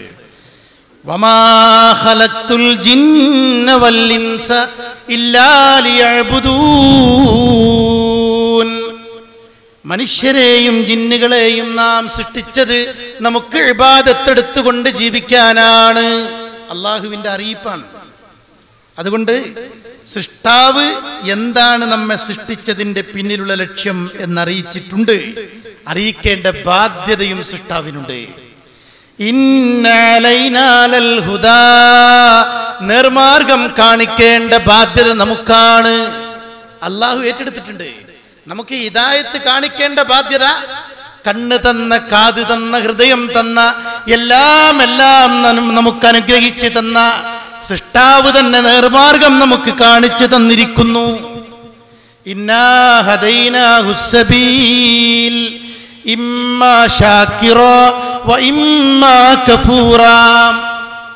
കൃത്യമായി തെളിഞ്ഞു കാണുന്ന ഹിദായത്തിന്റെ വഴി, ലലാലത്തിന്റെ വഴി. നന്ദി കാണിക്കണോ, നന്ദികേട് കാണിക്കണോ, ഏത് വഴിയാണ് നിങ്ങൾ തെരഞ്ഞെടുക്കേണ്ടത്? കൃത്യമായി സത്യത്തിന്റെ പാത, സ്വർഗത്തിന്റെ വഴി അല്ലാഹു നമുക്ക് മുമ്പിൽ തുറന്നു കാണിച്ചിരിക്കുന്നു. ഒന്നും മറച്ചു വെച്ചിട്ടില്ല. അപ്പൊ അല്ലാഹു ബാധ്യത നിർവഹിച്ചു. ഒരു ഉപകരണം 500 രൂപ കൊടുത്ത് വാങ്ങുന്ന ഉപകരണത്തിന് വരെ ആ ഉപകരണത്തിന്റെ പെട്ടി തുറന്നു നോക്കിയാൽ ആ കൂട്ടത്തിൽ ഒരു കാറ്റലോഗ് ഉണ്ടാവും. കാറ്റലോഗ് 500 രൂപയുള്ള വില, പക്ഷെ ആ ഉപകരണത്തിന്റെ കൂടെ പെട്ടിയിൽ ഒരു കാറ്റലോഗ്. എന്താ ഈ കാറ്റലോഗ്? എത്ര ഭാഷയാണ്? ചൈനക്കാരുണ്ടാക്കിയ ഉപകരണമാണ്. Chinese, French, Spanish, Japan, English, Malayalam, Tamil വരെ ഭാഷയിൽ ബുക്കിലെറ്റിൽ കൃത്യമായിട്ട്, ആ കാറ്റലോഗിൽ കൃത്യമായിട്ട് ആ ഉപകരണം ഉപയോഗിക്കേണ്ട രീതികളെ കുറിച്ച് അറിയിച്ചിട്ടുണ്ട്. ആരാണ് ആ അറിയിപ്പ് നൽകിയത്? ആ ഉപകരണം ഉണ്ടാക്കിയ കമ്പനിയാണ്. ആ രൂപത്തിൽ ശ്രദ്ധിച്ചുപയോഗിച്ചാൽ ആ ഉപകരണം നമുക്ക് ഒരുപാട് കാലം ഉപയോഗിക്കാം, അല്ലെങ്കിൽ തകരാറാകുമെന്നാണ് കാറ്റലോഗിലെ കൃത്യമായ അറിയിപ്പ്. നമുക്ക് ജീവിതത്തിന് ദുനിയാവിൽ ഒരു ചട്ടക്കൂടുണ്ട്. ഈ ചട്ടക്കൂട് ഖുർആനും സുന്നത്തുമാണ്. അതാണ് നമ്മുടെ കാറ്റലോഗ്. പ്രിയപ്പെട്ടവരെ, അത് ശ്രദ്ധിക്കണം. നമ്മുടെ കണ്ണിന്റെ പ്രത്യേകത, നമ്മുടെ കയ്യിലുള്ള ഈ മൊബൈൽ, ഇതിന്റെ ക്യാമറയുടെ ക്ലാരിറ്റി ഇന്ന് കണ്ടുപിടിച്ചതിൽ വെച്ച് ഏറ്റവും വലിയ 1 ലക്ഷം രൂപ വില വരുന്ന മൊബൈലിന്റെ ക്യാമറയുടെ ക്ലാരിറ്റി 100 MP ആണ്, മെഗാ പിക്സലാണ്. കണ്ടുപിടിച്ചതിൽ വെച്ച് ഏറ്റവും മുന്തിയത്. പ്രിയപ്പെട്ടവരെ, നമ്മുടെ കണ്ണിന്റെ ലെൻസിന്റെ ക്ലാരിറ്റി 576 ആണ്. 576 മെഗാ പിക്സൽ ക്ലാരിറ്റിയാണ്. മാഷാ അല്ലാഹ്, സുബ്ഹാനല്ലാഹ്, അല്ലാഹു അക്ബർ. 576 മെഗാ പിക്സൽ ക്ലാരിറ്റി ഉള്ള, നിങ്ങൾ പറഞ്ഞല്ലോ 100 കൊല്ലം നിലനിൽക്കുന്ന 2 കണ്ണുകളാണ് അല്ലാഹു നമുക്ക് നൽകിയത്. അല്ലാഹു തന്ന അനുഗ്രഹം എണ്ണിയാൽ തീരില്ല. ഹൃദയത്തിന്റെ മിടിപ്പ് എന്നാരംഭിച്ചതാണ്? എന്നേ ആരംഭിച്ചത്? പറഞ്ഞോളി, ആർക്കെങ്കിലും ഓർമ്മയുണ്ടോ എന്നേ ആരംഭിച്ചത്? ഈ മിടിപ്പേ ഇപ്പൊ കണ്ട് ഉറങ്ങുമ്പോഴും ആ മിടിപ്പ് പടച്ചോൻ കൃത്യമായിട്ട് നടത്തിക്കൊണ്ടിരിക്കുകയാണ്. സ്നേഹനിധിയായ കരുണാമയനായ നാഥൻ ഞാൻ ഉറങ്ങുമ്പോൾ എന്റെ ഹൃദയത്തിന്റെ മിടിപ്പ് ഒരിക്കലും മറക്കാതെ നിർവഹിച്ചു കൊണ്ടിരിക്കുന്നു. ആ ഹൃദയത്തെ സംവിധാനിച്ചവൻ. ഞാൻ പറഞ്ഞത് എന്നാണ് ആരംഭിച്ചത്? മാതാവിന്റെ ഗർഭാശയത്തിൽ നമ്മളെത്തി 22 ദിവസം ആയ അന്ന് മുതൽ ആരംഭിച്ചു. ലീവില്ല, ഓയിൽ ചേഞ്ച് ഇല്ല. എത്ര ബ്ലഡാണ് താഴേക്കും മുകളിലേക്കും ഈ ഹൃദയം പമ്പ് ചെയ്തത്? ഈ മിടിപ്പതാണ്. 15 ടാങ്കർ ലോറി. ടാങ്കർ ലോറി നിങ്ങൾക്ക് ഓർമ്മയുണ്ടല്ലോ, ഗ്യാസ് കൊണ്ടുപോണ ടാങ്കർ ലോറി, വല്ലാത്തൊരു നീളമുള്ള ആ ടാങ്കർ ലോറിയിൽ 15 ടാങ്കർ ലോറി ഇങ്ങനെ റോഡ് സൈഡിൽ നിർത്തിയിട്ട രംഗങ്ങളൊന്ന് കണ്ടോക്കി. അത്രത്തോളം ബ്ലഡ് 15 ടാങ്കർ ലോറിയിൽ കൊണ്ടുപോകാവുന്ന അത്ര രക്തം എന്റെ ഹൃദയം ഞാൻ ജീവിക്കുന്ന കാലത്തോളം പമ്പ് ചെയ്തിട്ടുണ്ട്. അൽഹംദുലില്ലാഹ്, പടച്ചോന്റെ ഒരു അത്ഭുതം. അന്നാരംഭിച്ചതാണ്. 22ാമത്തെ ദിവസം ഗർഭാശയത്തിൽ നമ്മളെത്തിയ അന്ന് മുതൽ ആരംഭിച്ചു ആ മിടിപ്പെങ്കിൽ പ്രിയപ്പെട്ടവരെ അത് തുടർന്നു കൊണ്ടിരിക്കുകയാണ്. എങ്ങനെ മറക്കും ആ നാഥനെ? അതുകൊണ്ട് കണ്ണ് തന്ന നാഥൻ, കണ്ണിന്റെ പ്രകൃതി എന്താ അറിയോ? കണ്ണിന്റെ മുമ്പിലുള്ളതെല്ലാം കണ്ണ് കാണും. കണ്ണിന് കാണരുത് എന്ന അറിവില്ല, ഇന്നതേ കേൾക്കാവൂ എന്ന് കാതിനറിയില്ല, ഇന്നതേ ചിന്തിക്കാവൂ എന്ന് ബുദ്ധിക്കറിയില്ല. എല്ലാം ചിന്തിക്കും, എല്ലാം കാണും, എല്ലാം കേൾക്കും. ഇതാണ് അതിന്റെ പ്രകൃതം. എന്നാൽ എന്ത് കാണരുത് എന്ന് ഈമാനുള്ള എനിക്ക് തീരുമാനിക്കാൻ കഴിയണം. എന്ത് കേൾക്കരുത് എന്ന് വേർതിരിക്കാൻ വിശ്വാസികളായി നമുക്ക് കഴിയണം. അതാണ് സൃഷ്ടാവിന്റെ ഇടപെടൽ. പ്രിയപ്പെട്ടവരെ, അങ്ങനെ ചിന്തിക്കാൻ നമുക്ക് കഴിയണം. മഹാനായ അറിവ് കൊണ്ട് അനുഗ്രഹീതനായ കർമ്മശാസ്ത്ര പണ്ഡിതൻ ഉർവത്ത് ബിൻ സുബൈർ, എന്താണ് പേര്? ആ കർമ്മശാസ്ത്ര പണ്ഡിതന്റെ പേര് നിങ്ങൾ എല്ലാവരും ഓർത്തെടുക്കണം. ഉർവത്ത് ബിൻ സുബൈർ. അറിവ് കൊണ്ട് അനുഗ്രഹീതനായ ആ പണ്ഡിതനെ അള്ളാഹു ഒരുപാട് പരീക്ഷിച്ചു. പരീക്ഷണങ്ങൾക്ക് വിധേയമായി. അവസാനം മാരകമായ രോഗം ബാധിച്ചു. പ്രമേഹം പോലത്തെ രോഗാണ്. ഡോക്ടർമാര് പറഞ്ഞു, ഈ മുറിവ് കാലിൽ നിന്ന് ഉണങ്ങില്ല, അതുകൊണ്ട് കാല് മുറിച്ചു മാറ്റണം, കാല് മുറിച്ചു മാറ്റണം എന്നീ പണ്ഡിതനോട് ഡോക്ടർമാര് വിധി എഴുതി. അള്ളാഹുവിന്റെ ഖദറായേക്കാം, കാല് മുറിച്ചെടുത്തോളൂ. ഡോക്ടർമാര് പറഞ്ഞു, ലഹരി പോലത്തെ ഒരു മരുന്നാണ് ഇന്നത്തെ അനസ്തേഷ്യക്ക് പകരം അന്ന് കൊടുക്കുന്നത്. ആ മരുന്ന് കുടിച്ചാൽ നിങ്ങൾക്ക് ബോധം നഷ്ടപ്പെടും. എന്നിട്ടേ ഓപ്പറേഷൻ ചെയ്യാൻ പറ്റുള്ളൂ, കാല് മുറിച്ച് മാറ്റാൻ പറ്റുള്ളൂ. അദ്ദേഹം പറഞ്ഞു, എനിക്ക് ലഹരി ഹറാമാണ്, കാല് നിങ്ങൾ മുറിച്ചെടുത്തോളൂ, സ്വബോധമുള്ളവനായിക്കൊണ്ട് മാത്രം. എന്റെ ബോധം നഷ്ടപ്പെടുത്താൻ പാടില്ല. ഒന്ന്, ലഹരി ഹറാമാണ്. രണ്ടാമത്തേത്, എന്റെ റബ്ബിനെ ഓർക്കാതെ ജീവിതത്തിന്റെ ഒരു നിമിഷത്തിൽ പോലും എനിക്ക് ജീവിക്കുക സാധ്യമല്ല. അതുകൊണ്ട് ഞാൻ സ്വബോധം ഉണ്ടായിക്കൊണ്ട് തന്നെ നിങ്ങൾ കാല് മുറിച്ചോളൂ. ഞാൻ ക്ഷമയുള്ള ഒരു സത്യവിശ്വാസിയാണ്. എന്റെ റബ്ബിനോട് പ്രാർത്ഥിച്ച് എന്റെ റബ്ബിനെ ഓർത്ത് പരീക്ഷണങ്ങളിൽ പതറാതെ മുന്നോട്ട് പോകാൻ എനിക്ക് കഴിയും. കാല് മുറിക്കേണ്ട സമയമെത്തി. മഹാനായ ഉർവത്ത് ബിൻ സുബൈർ, പ്രിയപ്പെട്ടവരെ, അത്ഭുതപ്പെടുത്തിക്കൊണ്ട് പച്ചയായ ആ സത്യവിശ്വാസി കാല് മുറിച്ചെടുക്കാൻ കിടന്നു കൊടുക്കുകയാണ്. കാല് മുറിച്ചു മാറ്റി. ഇദ്ദേഹം പറഞ്ഞു, ചാരിക്കിടക്കുന്ന ഇദ്ദേഹം പറഞ്ഞു, നിങ്ങൾ ആ മുറിച്ചു മാറ്റിയ കാലിനെ അവസാനമായി എനിക്കൊന്ന് കാണണം, ഒന്ന് കാണിച്ചു തരണം. പ്രമേഹം മൂത്ത അങ്ങനെയാണല്ലോ. പ്രിയപ്പെട്ടവരെ, അവസാനമായി രക്തമുറ്റി വീടുകൊണ്ടിരിക്കുന്ന ആ കാലിനെ മഹാനായ കർമ്മശാസ്ത്ര പണ്ഡിതൻ കാണുകയാണ്. കാലിനെ നോക്കി കാലിന് യാത്ര അയക്കുകയാണ്. എന്റെ കാലേ, നീ പോവുക സ്വർഗത്തിലേക്ക്. നിന്നെ ഞാൻ സ്വർഗത്തിലേക്ക് യാത്ര അയക്കുകയാണ്. എനിക്ക് മുമ്പ് സ്വർഗത്തിൽ പോകാൻ എന്റെ കാലേ അള്ളാഹു നിനക്ക് അവസരം നൽകിയിട്ടുണ്ട്. പ്രിയപ്പെട്ടവരെ, അൽഹംദുലില്ലാഹ് എന്ന് പറഞ്ഞുകൊണ്ടാണ് ആ കാലിനെ യാത്ര അയക്കുന്നത്. അല്ലാഹുവേ, നീ എത്ര ദയവുള്ളവനാണ്, കൃപാലുവാണ്. എത്ര അവയവങ്ങളാണ് നീ എനിക്ക് തന്നത് ഇത്ര കാലത്തോളം. അതിൽ നിന്നൊരൊറ്റ കാല് മാത്രമേ നീ തിരിച്ചെടുത്തിട്ടുള്ളൂ. അൽഹംദുലില്ലാഹ് എന്നോർത്തുകൊണ്ട് കാലിനെ യാത്ര അയക്കുകയാണ്. ആ കാലിനെ നോക്കി അദ്ദേഹം അവസാനമായി പറഞ്ഞു, കാലേ, നിന്നെ ഉപയോഗിച്ചുകൊണ്ട് ഒരു ഹറാമിലേക്കും ഒരു തിന്മയിലേക്കും ഞാൻ നടന്നു പോയിട്ടില്ല. അള്ളാഹുവിന്റെ പള്ളികളിലേക്കും ദീനിന്റെ പ്രബോധന പ്രവർത്തനങ്ങൾക്കും വേണ്ടി മാത്രമാണ് കാലേ നിന്നെ ഉപയോഗിച്ചുകൊണ്ട് ഞാൻ നടന്നു പോയിട്ടുള്ളത്. അതുകൊണ്ട് പോവുക സ്വർഗത്തിലേക്ക് എന്ന് പറഞ്ഞ് കാലിനെ യാത്ര അയക്കുന്ന മഹാനായ പണ്ഡിതൻ. പ്രിയപ്പെട്ടവരെ, നമ്മൾ ആലോചിക്കുക, നമുക്ക് നമ്മുടെ കാലിനെ നോക്കി അങ്ങനെ പറയാൻ കഴിയുമോ? എൻ്റെ കാല് നന്മയാണ് നടന്നത് മുഴുവൻ, എൻ്റെ നാവ് പറഞ്ഞത് മുഴുവൻ നന്മയാണ്, എൻ്റെ കൈ ഒരാളെയും വേദനിപ്പിച്ചിട്ടില്ല, ഞാൻ ഒരാളെയും ബുദ്ധിമുട്ടിപ്പിച്ചിട്ടില്ല, അവിഹിതമായി ഒരു രൂപ പോലും എൻ്റെ പോക്കറ്റിൽ വന്നിട്ടില്ല, എല്ലാം പരിശുദ്ധമാണെന്ന് പറയാൻ നമുക്ക് ധൈര്യമുണ്ടോ? ഈ ചരിത്രം കേൾക്കുമ്പോൾ നമ്മൾ അങ്ങനെയാണ് നമ്മളിലേക്ക് ഇറങ്ങി വരേണ്ടത്. സമാധാനത്തോടെ എൻ്റെ നാഥന്റെ അടുക്കലേക്ക് മടങ്ങിപ്പോകാൻ എനിക്ക് കഴിയുമോ? ആത്മാർത്ഥമായി നമ്മൾ ഓരോരുത്തരും നമ്മുടെ എല്ലാ അവയവങ്ങളെയും മുന്നിൽ വെച്ച് ചിന്തിക്കുക. ഈ ജീവിതം വളരെ കുറച്ച് മാത്രമാണ്, വളരെ കുറച്ച് മാത്രമാണ്.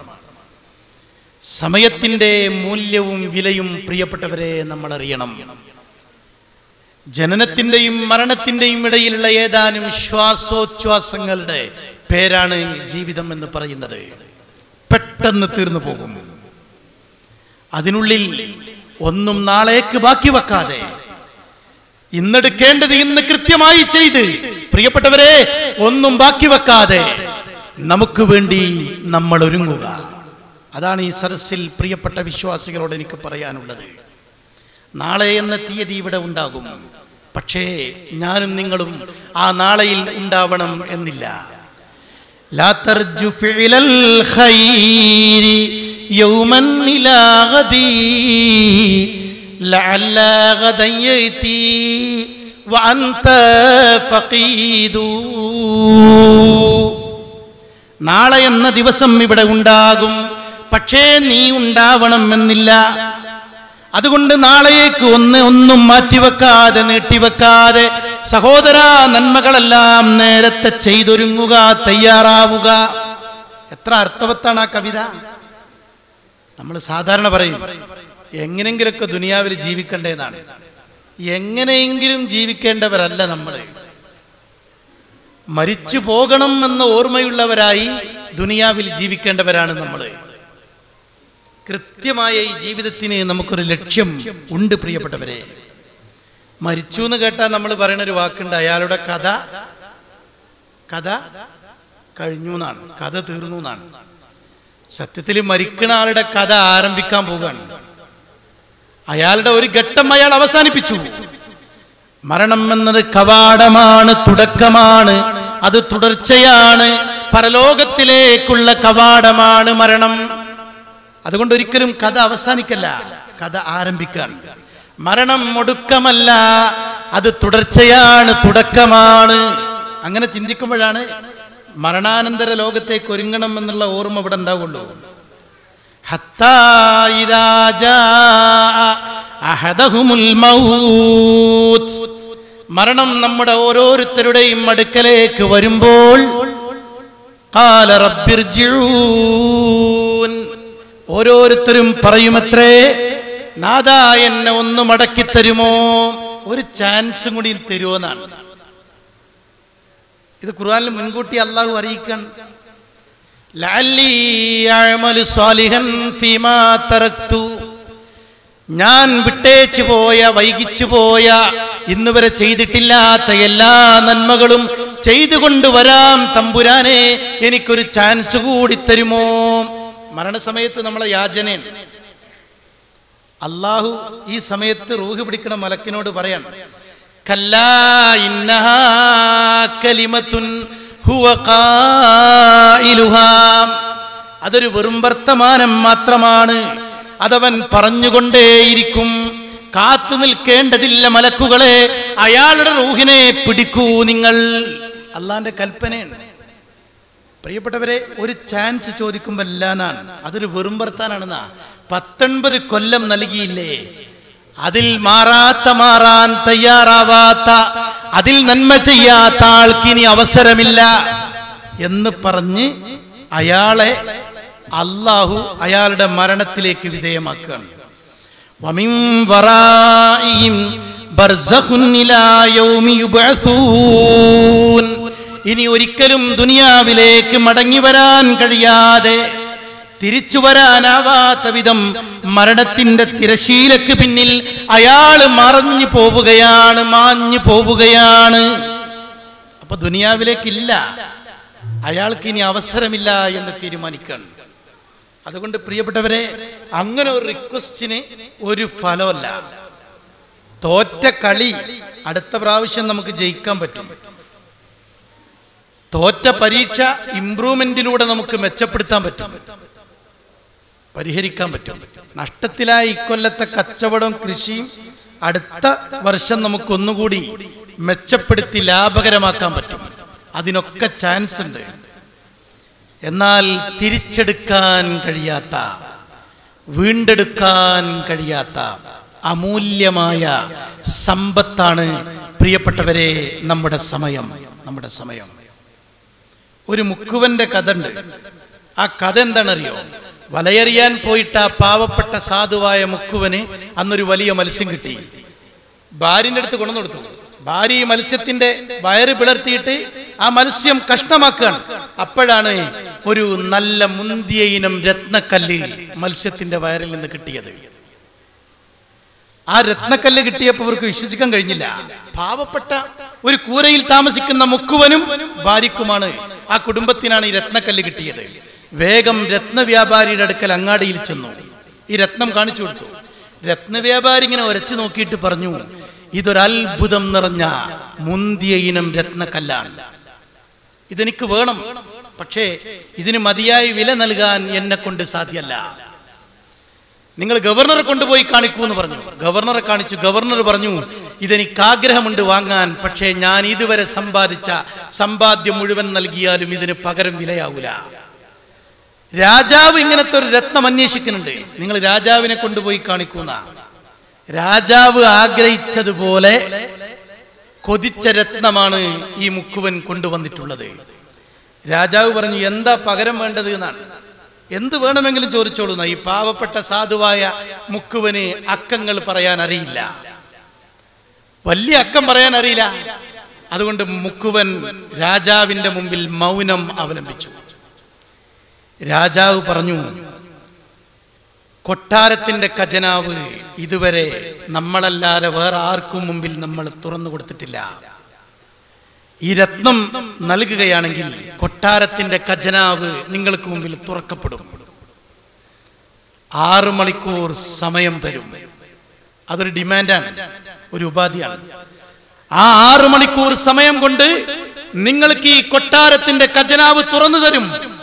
6 മണിക്കൂർ സമയം എടുത്തുകൊണ്ട് ഉപയോഗപ്പെടുത്തിക്കൊണ്ട് ഈ കൊട്ടാരത്തിൽ നിന്ന്, ഖജനാവിൽ നിന്ന് എത്ര സ്വർണം വേണമെങ്കിലും എന്ത് വേണമെങ്കിലും നിങ്ങൾക്ക് ലോഡ് കണക്കിന് കടത്തിക്കൊണ്ടു പോകാം. സമ്മതിച്ചു. പാവം സാധുവായ മുക്കുവന് വിശ്വസിക്കാൻ കഴിഞ്ഞില്ല. മുക്കുവൻ കൊട്ടാരത്തിന്റെ ഖജനാവിന്റെ അകത്ത് കയറി. ആദ്യം കണ്ടത് നല്ല സ്വീകരണമാണ്. നല്ല മുന്തിയിനം പാനീയങ്ങൾ കുടിച്ചു. കാരണം അത്ര മുന്തിയ പാനീയം മുമ്പ് ഈ സാധുവായ മനുഷ്യൻ കുടിച്ചിട്ടില്ല.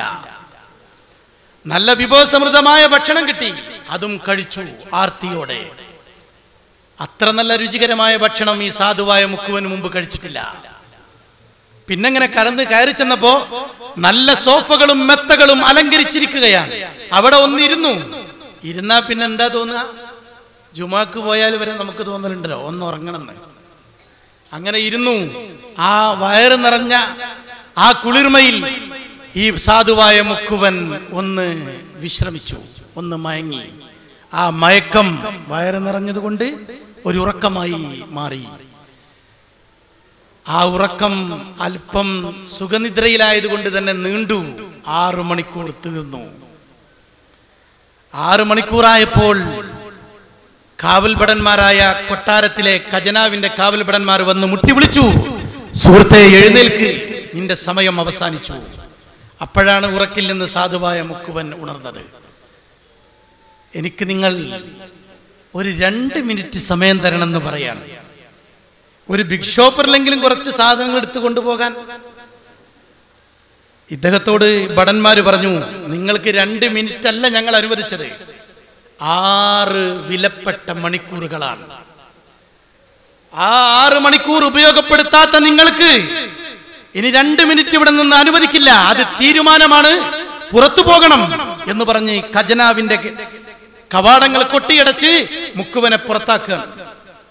പാവം മുക്കുവൻ ഖജനാവിൽ നിന്നൊന്നും എടുക്കാൻ സമയം കിട്ടാതെ പുറത്തു വരുമ്പോൾ എല്ലാം കണ്ടത്ഭുതപ്പെട്ട മുക്കുവന് ഒന്നും എടുക്കാൻ കഴിയാതെ നിരാശനായി മടങ്ങിപ്പോരുമ്പോൾ മുക്കുവൻ ഓർത്തു പറയുന്നു, ആരെയും കുറ്റപ്പെടുത്തിയിട്ട് കാര്യമില്ല, തന്റെ മാത്രം കുറ്റം. 6 മണിക്കൂർ എന്റെ മുമ്പിലുണ്ടായിരുന്നു. ആ 6 മണിക്കൂർ കൊണ്ട് ഒന്നും ഉപയോഗപ്പെടുത്താതിരുന്നത് ആരെയും ആക്ഷേപിച്ചിട്ട് കാര്യമില്ല, എന്റെ മാത്രം കുറ്റം, എന്റെ മാത്രം വീഴ്ചയാണ്, തെറ്റാണ് എന്ന് പറഞ്ഞുകൊണ്ട് വിലപിച്ചുകൊണ്ട് ഒന്നും കിട്ടാതെ മടങ്ങിപ്പോരുന്ന ആ മുക്കുവനെ കാണുമ്പോൾ പ്രിയപ്പെട്ടവരെ നിങ്ങൾക്ക് എന്ത് തോന്നുന്നു? ഇതൊരു കഥയാണ്. ഇതിന്റെ സ്വഹീഹായ റിവായത്തൊന്നും ആരും ചോദിക്കരുത്. ഇതൊരു വെറും കഥയാണ്. ഈ കഥ നിങ്ങൾ ഇപ്പൊ തന്നെ മറന്നോളൂ. ഈ കഥ നമുക്ക് എഴുതി തള്ളാം. ഈ കഥ നിങ്ങൾ വിശ്വസിക്കണം എന്നൊരു നിർബന്ധമല്ല. പക്ഷേ പ്രിയപ്പെട്ടവരെ, കഥയല്ലാത്ത കുറെ കാര്യങ്ങൾ വിശുദ്ധ ഖുർആനിലൂടെ പ്രപഞ്ചത്തിന്റെ നാഥൻ തന്റെ സ്നേഹനിധികളായ അടിമകളോട് പറഞ്ഞിട്ടുണ്ട്. അത് കാര്യമാണ്, അത് കഥയല്ല. അതെന്താണ്? റബ്ബി ലൗലാ അഖർതനീ ഇലാ അജലിൻ ഖരീബ്, രക്ഷിതാവേ കുറച്ച് സമയം കൂടി ഞങ്ങൾക്ക് നൽകുമോ? മരണസമയത്തുള്ള നമ്മുടെ ചോദ്യമാണ്. അള്ളാന്റെ മറുപടി മുൻകൂട്ടി പറഞ്ഞിരാണ്. വലൻ യുഅഖിറല്ലാഹു നഫ്സൻ ഇദാ ജാഅ അജലുഹാ, അവധിയെത്തിയാൽ ഒരാളെയും ഒരു നിമിഷം പോലും പിന്തിപ്പിക്കുന്ന പ്രശ്നമില്ല.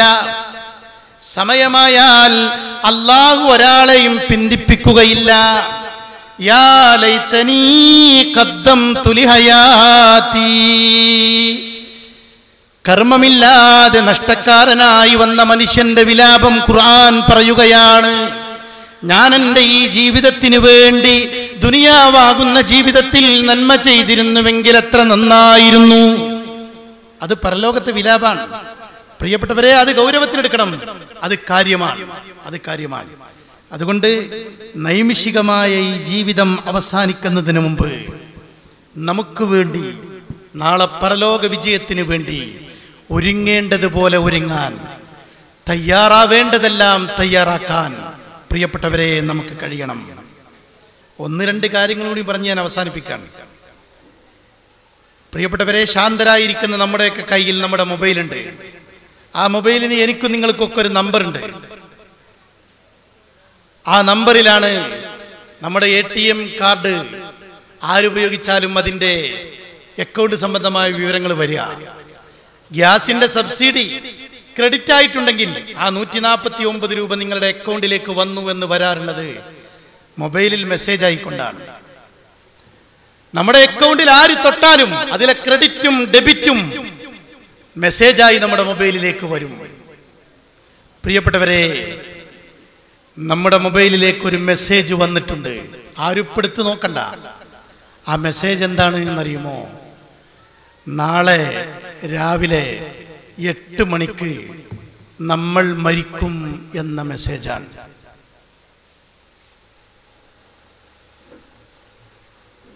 എല്ലാവരും കേട്ടല്ലോ അല്ലേ? എന്താണ് മെസ്സേജ്? നാളെ രാവിലെ 8 മണിക്ക് മരിക്കും എന്നാണ്. ആരെ ഫോണിലേക്കാ വന്നത്? എൻ്റെ ഫോണിൽ വന്ന മെസ്സേജ് ഞാൻ മരിക്കുന്നതാണ്. എൻ്റെ നമ്പറിലേക്ക് കിട്ടിയ മെസ്സേജ് എനിക്കാണ്. നിങ്ങൾക്കൊക്കെ നമ്പർ ഉണ്ട്, അതിൽ മെസ്സേജ് വരാറുണ്ട്. അതിൽ വന്ന മെസ്സേജ് ആര് മരിക്കുന്നതാണ്? നിങ്ങളത് ആരും പറയണില്ല. എല്ലാവരും എൻ്റെ മുഖത്തേക്ക് തന്നെ നോക്കുക. ഞാൻ ആദ്യം പറഞ്ഞില്ല, എൻ്റെ മൊബൈലിൽ വന്ന മെസ്സേജ് ഞാൻ മരിക്കുന്നതാണ്. നിങ്ങളെ നമ്പറിൽ വന്നതോ അവനവൻ മരിക്കുന്നതാണ്. അങ്ങനെ ഒരു മെസ്സേജ് വന്നു എന്ന് വിചാരിക്കുക. എന്തായിരിക്കും നാളെ 8 മണി വരെയുള്ള നമ്മുടെ ജീവിതം? എങ്ങനെ ഉണ്ടാകും ആ ജീവിതം? നിങ്ങളൊന്ന് ആലോചിച്ചോക്കണി. ഈ ക്ലാസ്സും പരിപാടി അവസാനിക്കണമെന്നേ തോന്നുന്നില്ല. മാത്രല്ല, ജമാഅത്തായി ളുഹർ നമസ്കരിക്കും. ളുഹറിന് മുമ്പും ശേഷമുള്ള റവാത്തിബ് സുന്നത്ത് നമസ്കാരം നിർവഹിക്കാൻ സാധാരണ സമയം കിട്ടില്ല. പക്ഷെ ഇന്ന് നല്ലോണം സമയം കിട്ടും. കാരണം എന്താണ്? നാളെ 8 മണി വരെയുള്ളൂ സമയം. പിന്നെ നമസ്കാര ശേഷം സുബ്ഹാനല്ലാഹ്, അൽഹംദുലില്ലാഹ്, അല്ലാഹു അക്ബർ എന്ന ദിക്ർ ചൊല്ലിയാൽ സമുദ്രത്തിലെ നുരയോളം പാപമുണ്ടെങ്കിലും ആ പാപങ്ങൾ പൊറുക്കപ്പെടുമെന്ന് സ്വർഗത്തിന്റെ നായകൻ റഹ്മത്തുല്ലിൽ ആലമീനായ അഷ്റഫുൽ ഖൽഖായ മുത്ത് നബി സല്ലല്ലാഹു അലൈഹി വസല്ലം നമ്മളെ പഠിപ്പിച്ചിട്ടുണ്ട് പ്രിയപ്പെട്ടവരെ. അതുകൊണ്ട് സാധാരണ സമയം കിട്ടില്ല. പക്ഷെ ഇന്ന് ഇരുന്ന് ചെല്ലുന്നേണ്. എന്തേ കാരണം? നാളെ 8 മണി. പിന്നെ അസർ ജമാഅത്തിന് പള്ളിയിലുണ്ട്. എത്ര നേരത്തെ വന്നിക്കണമെന്നോ? 3:45 ബാങ്ക് വെച്ചെങ്കിലും മൂപ്പര് 2:45 തന്നെ അസർക്ക് പള്ളിക്ക് വരികയാണ്. എന്ത്? അസർ മാറിയിട്ടൊന്നുമില്ല, ആള് മാറിയിട്ടുണ്ട്. അങ്ങനെ ഇരിക്കുകയാണ്. ജമാഅത്തിന്റെ സമയം കാത്ത് ബാങ്ക് വിളിച്ച ആ പള്ളിയിൽ ഇഖാമത്ത് പ്രതീക്ഷിച്ചു കൊണ്ടിരിക്കുകയാണ്. അങ്ങനെ കാത്തിരിക്കുന്നവർക്കൊരു സന്തോഷ വാർത്തയുണ്ട്. ജമാഅത്തിന്റെ അതേ പ്രതിഫലം പ്രതീക്ഷിക്കുന്നവർക്ക് ലഭിച്ചുകൊണ്ടിരിക്കുകയാണ്. ആ പുണ്യം അയാൾക്ക് കിട്ടുകയാണ്. എന്ത്? എത്രത്തോളം ആവേശം ഉണ്ടാവാൻ കാരണം? എന്താ ആവേശം ഉണ്ടാവാൻ കാരണം? മറ്റേത് ഈ നാട്ടിലൊന്നും അസർക്ക് ആകെ 2, 3, 4 ആളാ ജമാഅത്തിനുണ്ടാകുക. പക്ഷെ ഈ വാർത്ത വന്നോലൊക്കെ മെസ്സേജ് പിടിച്ചിട്ട് എവിടെ ഉണ്ട്? പള്ളിയിലുണ്ട്. അസർ ജമാഅത്തിന്. മഗ്രിബിന് പള്ളിയിലുണ്ട്. മഗ്രിബിന് ശേഷമുള്ള സുന്നത്തുണ്ട്. ഇശ വരെ പള്ളിയിൽ കാത്തിരിക്കുകയാണ്. അതിൻ്റെ ഇടയ്ക്ക് ഇങ്ങനെ ആരൊക്കെയോ വിളിക്കുന്നുണ്ട്. ആർക്ക് വേണം? ആ വിളിയും കൂടി അറ്റൻഡ് ചെയ്യണില്ല. ശരി, ഇന്ന് രാത്രി എങ്ങനെയായിരിക്കും നമ്മുടെ ജീവിതത്തിലുള്ള രാത്രി? ഇന്ന് രാത്രി എങ്ങനെയായിരിക്കും? ലാസ്റ്റ് രാത്രിയാണല്ലോ, അവസാന രാത്രിയാണ്. എങ്ങനെയായിരിക്കും ഇന്നത്തെ രാത്രി? ഇശായിന് ശേഷമുള്ള സുന്നത്ത് നമസ്കരിക്കാൻ സമയം കിട്ടുമോ? സുന്നത്ത് നമസ്കരിക്കുവോ? ജീവിതത്തിലെ അവസാനത്തെ ഇശാൻ. രാത്രി ഉറക്കം വരുന്നില്ല. എന്തേ കാരണം? നാളെ രാവിലെ 8 മണിക്ക് പോണം. പ്രിയപ്പെട്ടവരെ, തേങ്ങ പെറുക്കണം എന്നൊക്കെ വിചാരിച്ചതാണ്, അടയ്ക്കൊരു ഭാഗത്താക്കണം എന്ന് വിചാരിച്ചതാണ്, ഒരുപാട് കാര്യം തൊടുകയിലൊക്കെ ചെയ്യാണ്ട് ഒരുപാട് കാര്യങ്ങൾ പ്ലാൻ ചെയ്തതാണ്. അടുത്ത ഞായറാഴ്ച ഒരു കല്യാണം പറഞ്ഞിട്ടുണ്ട്. ആർക്ക് വേണം, ആർക്ക് വേണം? നമ്മൾ ഏറ്റവും പ്രധാനപ്പെട്ട ചിന്തയിലാണ്. രാവിലെ 8 മണി വരെ എന്തെങ്കിലും ചെയ്യാൻ പറ്റുമെന്നാണ്. സുബഹി വരെ ഉറങ്ങിയിട്ടില്ല, രാത്രി നമസ്കരിക്കണം.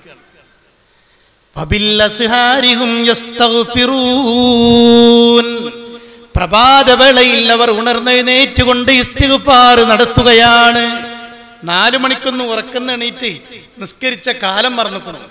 പക്ഷെ ഇന്ന് രാത്രി അത് ഉണ്ടാവും. എന്തേ കാരണം? കാരണം എന്താണ്? 8 മണിക്ക് മരിച്ചു പോണം. അതിൻ്റെ ഉള്ളിൽ എന്തൊക്കെ കിട്ടുന്ന ആലോചിക്കാണ്. ഇരുന്നു കൊണ്ട് സുദീർഘമായി ഖുർആൻ പാരായണം ചെയ്യുകയാണ്, പ്രാർത്ഥിക്കുകയാണ്, ദിക്ർ ചൊല്ലുകയാണ്. അങ്ങനെ സുബഹി ബാങ്ക് കേട്ടു പള്ളിയിലേക്ക് ഒളുവെടുത്തുകൊണ്ട് നടക്കുകയാണ്, സുന്നത്ത് നമസ്കരിക്കുകയാണ്. സുബഹിക്ക് ശേഷം ഒരു കട്ടൻ ചായന്റെ ശീലുണ്ട്. പോണില്ല, പള്ളിയിൽ നിന്ന് എണീക്കണില്ല. ആർക്ക് വേണം കട്ടൻ ചായ എന്നാണ്. 8 മണിക്ക് ഇനി ഏതാനും മിനിറ്റുകളുള്ളൂ. പ്രിയപ്പെട്ടവരെ, ഇങ്ങനെയാണ് നമ്മുടെ ഓരോ ദിവസവും നമ്മൾ ആലോചിക്കേണ്ടത്. തൽക്കാലം ഈ മെസ്സേജ് 8 മണി എന്നുള്ളത് മാറ്റിയിട്ട് അല്ലാഹ് നിശ്ചയിച്ചു വെച്ച ഒരു സമയമുണ്ട്. ആ സമയം വരെ നമ്മൾ ഈ പോക്ക് പോകുള്ളൂ. ഷോപ്പിങ്ങിന് പോകണമെന്ന് വിചാരിച്ചതാണ്. ആർക്ക് വേണം ഷോപ്പിംഗ്? എന്ത് ഷോപ്പിംഗ്? മൊബൈലിന്റെ റിങ് ചെയ്യുമ്പോ എന്നെ വിളിക്കുന്ന ആ മൊബൈൽ പോലും അറ്റൻഡ് ചെയ്യണില്ല. അതൊന്നും എനിക്കിനി പരിപാടികളൊന്നുമില്ല, ഞാൻ ഫ്രീ ആണ്. നാളെ 8 മണി എൻ്റെ അവസാനമാണ് ജീവിതത്തിൻ്റെ. പ്രിയപ്പെട്ടവരെ, ഇതൊരു സത്യമാണ്, ഇതൊരു സത്യം. നാളെ 8 എന്നുള്ളത് മാറ്റാം, നാളെ എന്നുള്ളതും മാറ്റാം. പക്ഷെ ഇങ്ങനെ പോകണം എന്നൊരു സത്യമാണ്. അങ്ങനെയാണെങ്കിൽ അള്ളാഹു നിശ്ചയിച്ചു വെച്ച ഒരു തീയതി നമുക്കുണ്ട്. നഹ്നു ഖദ്ദർനാ ബൈനകുമുൽ മൗത്ത് വമാ നഹ്നു ബിമസ്ബൂഖീൻ. നാം നിങ്ങൾക്കിടയിൽ മരണത്തീയതി നിശ്ചയിച്ചു വെച്ചിട്ടുണ്ട്. അള്ളാഹു പറയാൻ ഖദ്ദറ എന്ന് പറഞ്ഞാൽ നിർണയിച്ചു എന്നാ, ഫിക്സ് ചെയ്തു എന്നാ, നിശ്ചയിച്ചു വെച്ചു എന്നാണ്. അള്ളാഹു നമ്മുടെ മരണത്തീയതി നിശ്ചയിച്ചു വെച്ചിട്ടുണ്ട് എന്നാണ്. ഇനി നമ്മളെ പരാജയപ്പെടുത്താൻ നിങ്ങൾക്ക് സാധ്യമല്ല. രാവിലെ 4 മണിക്ക് എണീറ്റിട്ട് ഇങ്ങനെ നടക്കുകയാണ്. 5 കിലോമീറ്റർ കിഴക്കോട്ടും 5 കിലോമീറ്റർ പടിഞ്ഞാട്ടും. എന്തിയ പ്രശ്നം എന്നോ? കൊളസ്ട്രോൾ കൂടുതലാണ്, അടിച്ചു പോകുന്ന ഡോക്ടർ പറഞ്ഞിരിക്കണു, നടന്നിട്ടില്ലെങ്കിൽ എന്നാണ്. അതുകൊണ്ട് പേരക്കുട്ടിന്റെ കല്യാണം കൂടിയും കണ്ടിട്ട് പോയാൽ മതി. അതുകൊണ്ട് എന്ത് ചെയ്യണം? നടക്കന്നെയാണ്. ആ നടത്തം കഴിഞ്ഞ് വന്നാലേ മുഖത്തിങ്ങനെ നോക്കിയാൽ വിയർത്ത് കുളിച്ചാകെ തഴവാനായിട്ടുണ്ടാവും.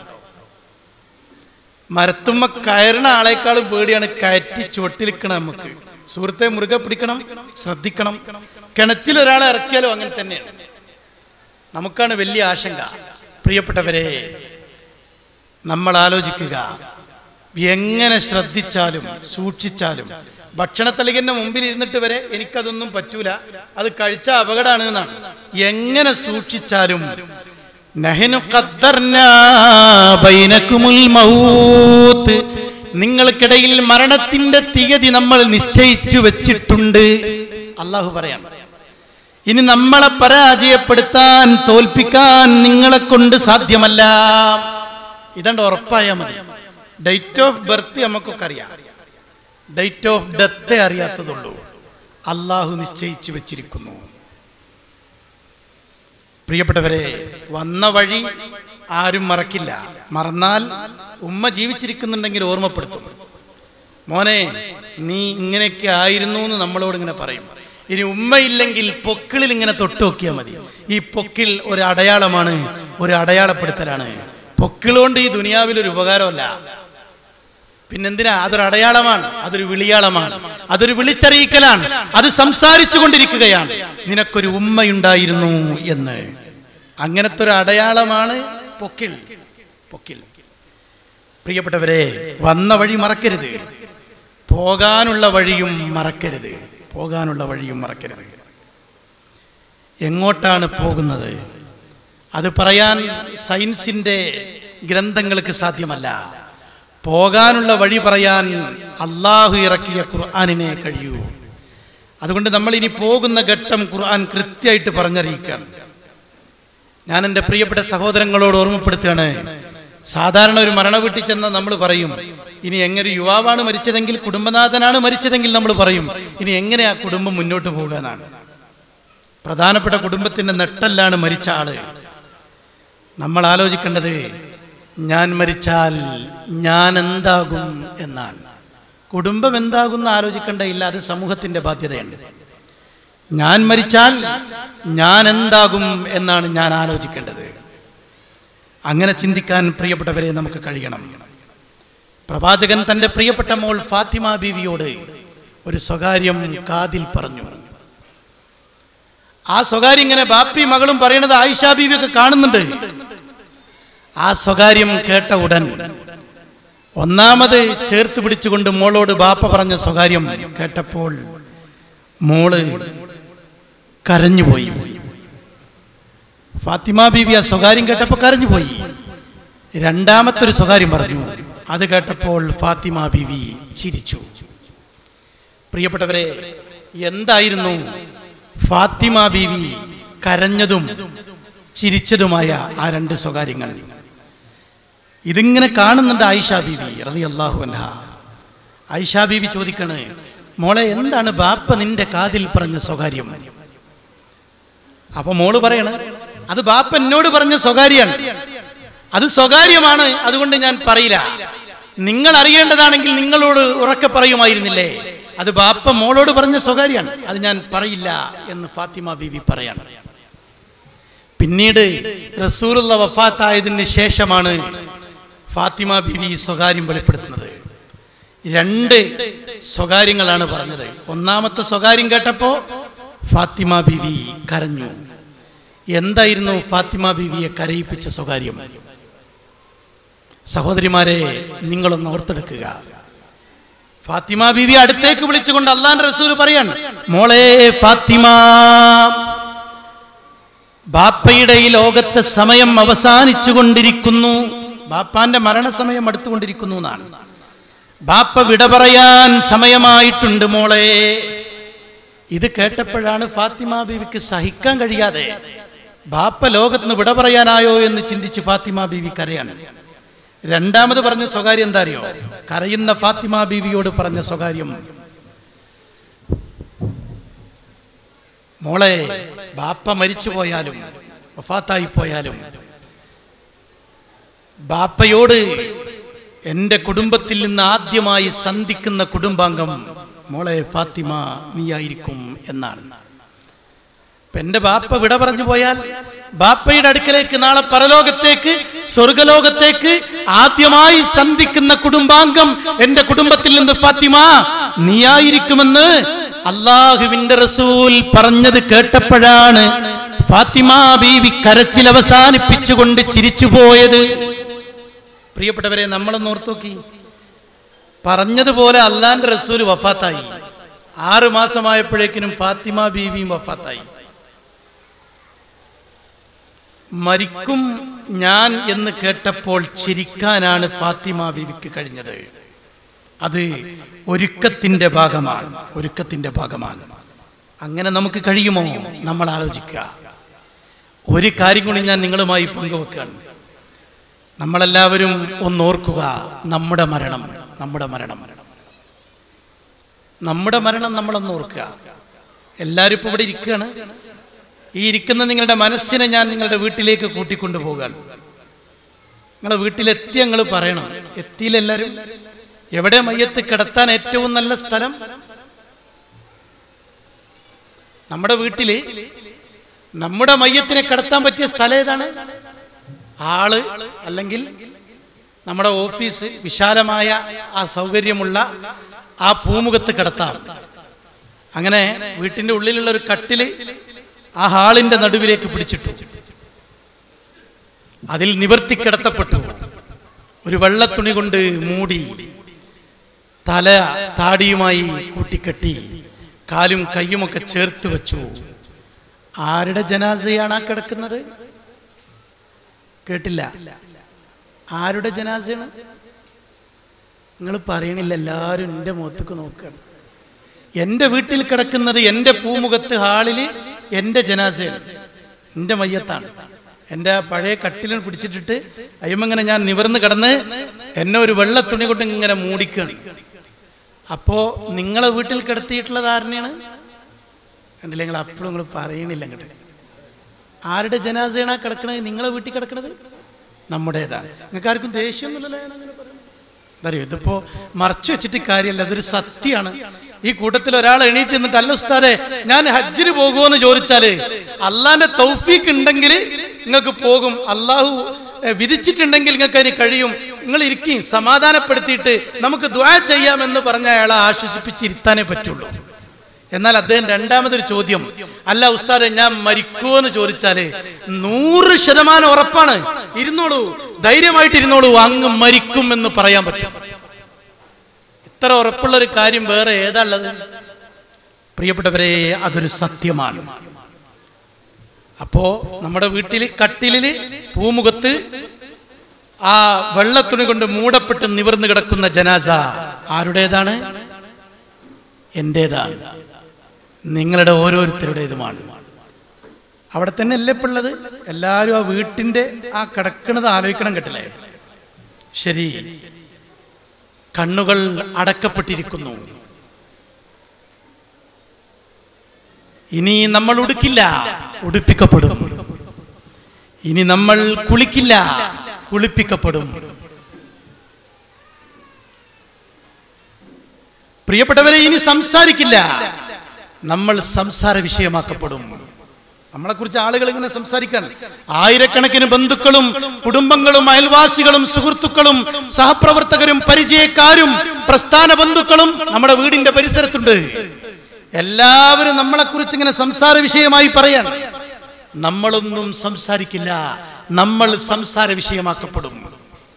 റബ്ബറിന്റെ വിലയിടിവും നോട്ടും പ്രതിസന്ധിയും ഒക്കെ ആളുകൾ ഇങ്ങനെ സംസാരിക്കുന്നുണ്ട്. ആ സംസാരത്തിലൊന്നും ആരില്ല, നമ്മളില്ല. നമ്മുടെ ATM-ന്റെ സ്വകാര്യ നമ്പർ നമുക്കും പിന്നാർക്കറിയ ഭാര്യക്കും ആയിക്കോട്ടെ മകനും അതാർക്കും കൈവിട്ട് കൊടുക്കാറില്ല. നമ്മുടെ വാഹനത്തിന്റെ ചാവി ഇല്ല, തൊട്ടുപോകരുത്, അതെന്റേതാണ്. നമ്മുടെ വസ്ത്രം, നമ്മുടെ വാച്ച്, നമ്മുടെ മൊബൈല് എല്ലാം ഇനി മറ്റുള്ളവരുടേതായി മാറുകയാണ്. ആലോചിക്കാൻ കഴിയുന്നുണ്ടോ അങ്ങനെ? എന്നാൽ അതൊരു സത്യമാണ്, അതൊരു സത്യമാണ്. പ്രിയപ്പെട്ടവരെ, എൻ്റെ പേരിലുള്ള വാഹനം, എൻ്റെ പേരിലുള്ള ആധാരങ്ങൾ ഒക്കെ അലമാരയിൽ ഭദ്രമായിട്ടിരിക്കുന്നുണ്ട്. ഇല്ല, അതൊന്നും ഇനി എനിക്കാവശ്യമില്ല. അതെല്ലാം എൻ്റെ പേരിലാണെങ്കിലും അത് മറ്റുള്ളവരുടേതായി മാറുകയാണ്. നിങ്ങൾ ആലോചിക്കണില്ലേ? നമ്മളെ കുട്ടികളെ അതിന് മത്സരിക്കണമെന്ന് ആലോചിച്ച് നോക്കണേ.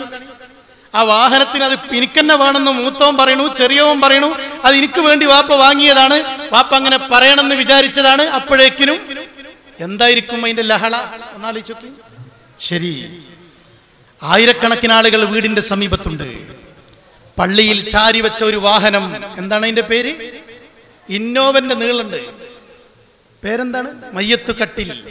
പ്രിയപ്പെട്ടവരെ, അതെടുത്തു കൊണ്ടുവന്ന് എവിടെയാണ് അത് ചാരി വെച്ചിട്ടുള്ളത്? എവിടെ? നമ്മളെ വീടിന്റെ ഏത് സൈഡിൽ വെക്കാനാ നല്ലത്? ഒന്ന് ആലോചിച്ച് നോക്കണേ. ആ ഇടത് സൈഡിൽ ഇങ്ങനെ അല്ലേ? ശരി, വലത് സൈഡിലും, രണ്ട് സൈഡും പറഞ്ഞിട്ടുണ്ടെങ്കിൽ പ്രശ്നമാണ്. അതുകൊണ്ട് ആ ഇന്നോവയുടെ നീളമുള്ള ആ വാഹനം നമുക്ക് പോകാൻ വേണ്ടി വീടിന്റെ സൈഡിൽ ചാരി വെച്ചിട്ടുണ്ട്. ചിലർ നമ്മുടെ മുഖം കണ്ട് തിരിച്ചുപോയി. അവർക്ക് തിരക്കാൻ, അവരെ കുറ്റപ്പെടുത്തിയിട്ട് കാര്യമില്ല. വേറെ കുറെ ആളുകൾ നമസ്കാരം വരെ കാത്തുനിന്നു, നമ്മുടെ പ്രിയപ്പെട്ടവർ. പിന്നെ അവരും പറഞ്ഞു ഞങ്ങളാണ് പോയിക്കോട്ടെ, തസ്ബീഹ് എല്ലാം സമയമല്ല, കുറച്ച് തിരക്കിലാണ്. അവരും പോയി, എല്ലാവരും പോയി. തിരക്കില്ലാത്ത ആളാര് മാത്രാണ്? പറയുങ്ങളെ, തിരക്കില്ലാത്ത ആളാര് മാത്രാണ്? ആ കിടക്കുന്ന നമ്മളാണ്. നമുക്കിനി എവിടേക്കും പോകാനില്ല. നമ്മുടെ അവസാനത്തെ യാത്ര നമ്മൾ ഒരുങ്ങിക്കഴിഞ്ഞു. അവസാനം ഖബർ വരെ വന്നു. തസ്ബീത്ത് ചൊല്ലാനും മറവ് ചെയ്യാനും ഒരു 10-20 ആളുകൾ ബാക്കിയുണ്ടായിരുന്നു. ആരാണവർ? അവർ നമ്മുടെ ഉടപ്പിറപ്പുകളാണ്, രക്തബന്ധുക്കളാണ്, ഏറ്റവും അടുപ്പമുള്ളവരാണ്, മക്കളും മരുമക്കളും പ്രിയപ്പെട്ടവരും. അവസാനം പ്രാർത്ഥിച്ച് സലാം പറഞ്ഞ് തസ്ബീത്ത് ചൊല്ലി അവരും പോന്നു. ഇപ്പൊ ആരാണ് ഖബറിന്റെ അടുത്തുള്ളത്? ആരാണ്? ആരുമില്ല. ഞാനും എന്റെ ഖബറിൽ ഒറ്റക്കാണ്. എന്റെ കൂട്ടിനുള്ളതാരാണ്? എന്റെ കൂടെ വരാനുള്ളത് പ്രിയപ്പെട്ടവരെ എന്റെ അമലുകൾ മാത്രമാണ്. എന്റെ അമലുകൾ മാത്രമാണ്, അല്ലാതെ ഒന്നും കൂടെ വരല്ല. മക്കളും ബന്ധുക്കളും പേരക്കുട്ടികളൊക്കെ വീട്ടിലുണ്ട്. 3 ദിവസമായപ്പോ അവര് പറഞ്ഞു, എന്നാ ഞങ്ങൾ അങ്ങോട്ട് പോയിക്കോട്ടെ, കുട്ടികൾക്ക് സ്കൂളും മദ്രസയൊക്കെ ഉണ്ട് എന്ന് പറഞ്ഞ് നമ്മുടെ വീട്ടിൽ നിന്നും അവരൊക്കെ പോയി. ഖബറിൽ നമ്മൾ ഒറ്റക്കായി. പ്രിയപ്പെട്ടവരെ, അങ്ങനെ ഒരു യാത്ര നമുക്ക് വരാനുണ്ട്. ഈ പറഞ്ഞത് നിങ്ങൾക്ക് ബോധ്യയില്ലേ? ഇത് സത്യല്ലേ? ഇത് ഞാൻ ഭാവനാത്മകമായി പറഞ്ഞതാണെങ്കിലും ഇത് സത്യസന്ധമായി പ്രിയപ്പെട്ടവരെ ഇന്നല്ലെങ്കിൽ നാളെ അനുഭവിക്കാനിരിക്കുന്ന ഒരു സത്യമാണ്, ഒരു യാഥാർത്ഥ്യമാണ്, ഒരു യാഥാർത്ഥ്യമാണ്. അങ്ങനെ ഒരവസ്ഥയുണ്ടെങ്കിൽ പ്രിയപ്പെട്ടവരെ ആ യാത്രക്ക് വേണ്ടി നമ്മൾ ഒരുങ്ങുക. ഞാൻ അവസാനിപ്പിക്കാൻ ഒറ്റ കാര്യം കൂടിയും പറയുകയാണ്. ഉമർ റളിയല്ലാഹു അൻഹുവിനെ കുത്തേറ്റു. സുബഹി ജമാഅത്തിന് നേതൃത്വം കൊടുത്ത് നമസ്കരിച്ചു കൊണ്ടിരിക്കുമ്പോഴാണ് ആ ശത്രുവായ മനുഷ്യൻ വന്ന് ഉമർ റളിയല്ലാഹുവിന്റെ വയറിന് മൂർച്ചയേറിയ കത്തിയുമായി കുത്തിയത്. നിലത്ത് വീണു. അബ്ദുല്ലാഹി ഇബ്നു ഉമർ റളിയല്ലാഹു അൻഹു ആ ജമാഅത്തിന് പള്ളിയിലുണ്ട്. ബാപ്പാനെ കുത്തേറ്റ് കിടക്കുന്ന തന്റെ പ്രിയപ്പെട്ട പിതാവിനെ അബ്ദുല്ലാഹി ഇബ്നു ഉമർ റളിയല്ലാഹു അൻഹു തന്റെ മടിയിലേക്ക് തലവെച്ച് ആശ്വസിപ്പിച്ച് തടവിക്കൊണ്ടിരിക്കുന്ന സന്ദർഭം. ജ്യൂസ് പോലത്തെ ഒരു പാനീയം കുടിക്കാൻ കൊടുത്തു. പക്ഷെ ആ പാനീയം മുഴുവൻ പുറത്തേക്ക് ഒഴുകി. കാരണം വയറ് പിളർന്നിക്കുകയാണ്, കുടൽമാല പുറത്താണ്. പ്രിയപ്പെട്ടവരെ, വേദന കൊണ്ട് പിടയുന്ന ഉമർ റളിയല്ലാഹു അൻഹു, പക്ഷേ കലിമ ഉച്ചരിച്ചു കൊണ്ടിരിക്കുന്ന മഹാനായ ഉമർ റളിയല്ലാഹു അൻഹു മിഹ്റാബിലാണ് ഷഹീദായി കിടക്കുന്നത്. മകന്റെ മടിയിൽ തലവെച്ച് കിടക്കുന്ന പ്രിയപ്പെട്ട പിതാവായ ഉമർ റളിയല്ലാഹു അൻഹുവിനോട് മകൻ ഇങ്ങനെ തടവിക്കൊടുത്തുകൊണ്ട് ചോദിക്കാണ്, ബാപ്പാ നിങ്ങൾ എന്തിന് കരയണം? ഇപ്പൊ എന്താ അറിയോ, 1-2 കണ്ണുനീർ തുള്ളി ഇങ്ങനെ ഒലിക്കുന്നത് മകന് കാണാൻ കഴിഞ്ഞു. അപ്പൊ ബാപ്പ കരയാണോ എന്ന് മകനൊരു സംശയം. അപ്പൊ മോൻ ചോദിക്കാൻ, ബാപ്പാ നിങ്ങൾ എന്തിന് കരയണം? നിങ്ങൾ കരയേണ്ടതില്ല, കരയേണ്ടത് ഞങ്ങളാണ്. കാരണം അങ്ങ് സ്വർഗത്തിലാണെന്ന് സ്വർഗത്തിന്റെ നായകനായ റഹ്മത്തുൽ ലിൽ ആലമീനായ അഷ്റഫുൽ ഖൽഖായ പുണ്യപ്രവാചകൻ പറയുന്നത് ഞങ്ങളിൽ പലരും കേട്ടിട്ടുണ്ട്, സാക്ഷിയായിട്ടുണ്ട്. സ്വർഗമുണ്ട്, സന്തോഷത്തോടെ മടങ്ങുക, അങ്ങെന്തിന് കരയണം എന്ന് ആ കണ്ണുനീർ തുള്ളി തുടച്ചു വൃത്തിയാക്കിക്കൊണ്ട് മകൻ ചോദിക്കുന്ന സന്ദർഭം. പ്രിയപ്പെട്ടവരെ, ആ സമയത്ത് ഉമർ റളിയല്ലാഹു അൻഹു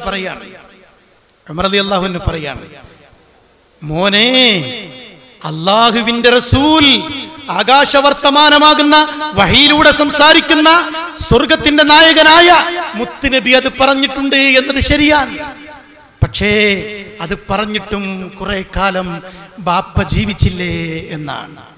റസൂലുള്ള ജീവിക്കുന്ന കാലത്താണ് അത് പറഞ്ഞത്. പിന്നെയും ഞാൻ കുറെ കാലം ജീവിച്ചു. പിന്നെ അബൂബക്കർ റളിയല്ലാഹു അൻഹു ഖലീഫയായി, അന്നും ഞാൻ ജീവിച്ചു. പിന്നീട് ഞാൻ ഖിലാഫത്ത് ഏറ്റെടുത്തു. പിന്നെയും കുറെ കാലം ഞാൻ ജീവിച്ചില്ലേ? റസൂലുള്ള അത് പറഞ്ഞതിന് ശേഷവും ഞാൻ കുറെ കാലം ജീവിച്ചില്ലേ? എന്റെ ജീവിതത്തിൽ വല്ല അപാകതയും വന്നിട്ടുണ്ടാകുമോ എന്ന് അന്ത്യസമയത്ത് പോലും ചിന്തിച്ച മഹാനായ, സ്വർഗം കൊണ്ട് സന്തോഷ വാർത്ത അറിയിക്കപ്പെട്ട അബൂബക്കറും ഫിൽ ജന്ന, ഉമറും ഫിൽ ജന്ന എന്ന് മുത്തുനബി പറഞ്ഞ ആ സന്തോഷ വാർത്ത കേട്ട, നേർക്കുനേരെ കേൾക്കാൻ ഭാഗ്യം കിട്ടിയ ഉമർ റളിയല്ലാഹു അൻഹു തന്റെ അവസാനത്തെ സന്ദർഭത്തിൽ പോലും അങ്ങനെ ചിന്തിച്ചുവെങ്കിൽ, പ്രിയപ്പെട്ടവരെ, നമ്മുടെ ജീവിതം, ഈ ജീവിതം കൊണ്ട് നേടേണ്ടത് നേടാൻ നമുക്കായിട്ടുണ്ടോ എന്ന് ആത്മാർത്ഥമായി പരിശോധിക്കുക. ഞാനൊരൊറ്റ ചോദ്യം കൂടി ചോദിക്കാൻ അവസാനിപ്പിക്കാൻ. സമയം അനുവദിക്കപ്പെട്ടത് തീർന്നിട്ടുണ്ട്. അതുകൊണ്ട് ഒറ്റ ചോദ്യത്തിൽ ഞാൻ അവസാനിപ്പിക്കാൻ. പ്രിയപ്പെട്ടവരെ, ഇപ്പോൾ മരിച്ചാൽ സ്വർഗം കിട്ടുമോ? ആത്മാർത്ഥമായിട്ട് ഇന്ന് വൈകുന്നേരങ്ങളൊന്ന് ഒഴിഞ്ഞിരുന്നിട്ട് ആലോചിക്കുക. ഈ ആയുസ്, ഈ സന്ദർഭം, ഈ ദിവസം നമ്മൾ മരണപ്പെട്ടാൽ പ്രിയപ്പെട്ടവരെ സ്വർഗാവകാശികളാകുമോ? ആകും എന്നുറപ്പുണ്ടെങ്കിൽ മരിക്കാവുന്നതാണ്, സമാധാനത്തോടെ മരിക്കാവുന്നതാണ്. സംശയമാണ്, ആശങ്കയാണ്, ഒരുപാട് കാര്യം ബാക്കിയുണ്ട് എന്നൊക്കെ ആർക്കെങ്കിലും മറുപടി പറയാൻ തോന്നുന്നുവെങ്കിൽ മരിക്കാൻ സമയമായിട്ടില്ല. കർമ്മനിരതരാവുക, കർമ്മനിരതരാവുക. അവസാന ശ്വാസം വരെ സ്വർഗത്തിലെത്താൻ എനിക്കൊരു സൽക്കർമ്മത്തിന് അവസരമുണ്ടെങ്കിൽ പ്രിയപ്പെട്ടവരെ, ആ അവസരം സൽക്കർമ്മത്തിന്റെ നാളെ നമ്മുടെ നന്മയുടെ അക്കൗണ്ടിലേക്ക് ചേർത്തി വെക്കാൻ സ്വർഗവുമായി നമുക്കടുത്തിടപെടാൻ അവസരം കിട്ടുന്നുവെങ്കിൽ ആ മാർഗത്തിൽ നാം മുന്നേറുക. അതാണ് നമ്മുടെ ജീവിതത്തിന്റെ ലക്ഷ്യം. അതിനാണ് ഈ ലോകം അള്ളാഹു നമുക്ക് സംവിധാനിച്ചത്. പ്രിയപ്പെട്ടവരെ, ഞാൻ അവസാനിപ്പിക്കാൻ, ഞാൻ ആമുഖമായി ഓതിക്കേൽപ്പിച്ച ആയത്ത് ഇങ്ങനെ സമാധാനത്തോടെ സൃഷ്ടാവിനോട് ചെയ്യേണ്ട ബാധ്യതകൾ ഭംഗിയായി നിർവഹിച്ച് ഒന്നും ബാക്കി വെക്കാതെ, നാളേക്ക് മാറ്റിവെക്കാതെ, ഒരു സക്കാത്തിന്റെ ഒരു അംശം പോലും ബാക്കില്ല, ഒക്കെ കൊടുത്തിട്ടുണ്ട്. നോമ്പൊന്നും ബാക്കില്ല.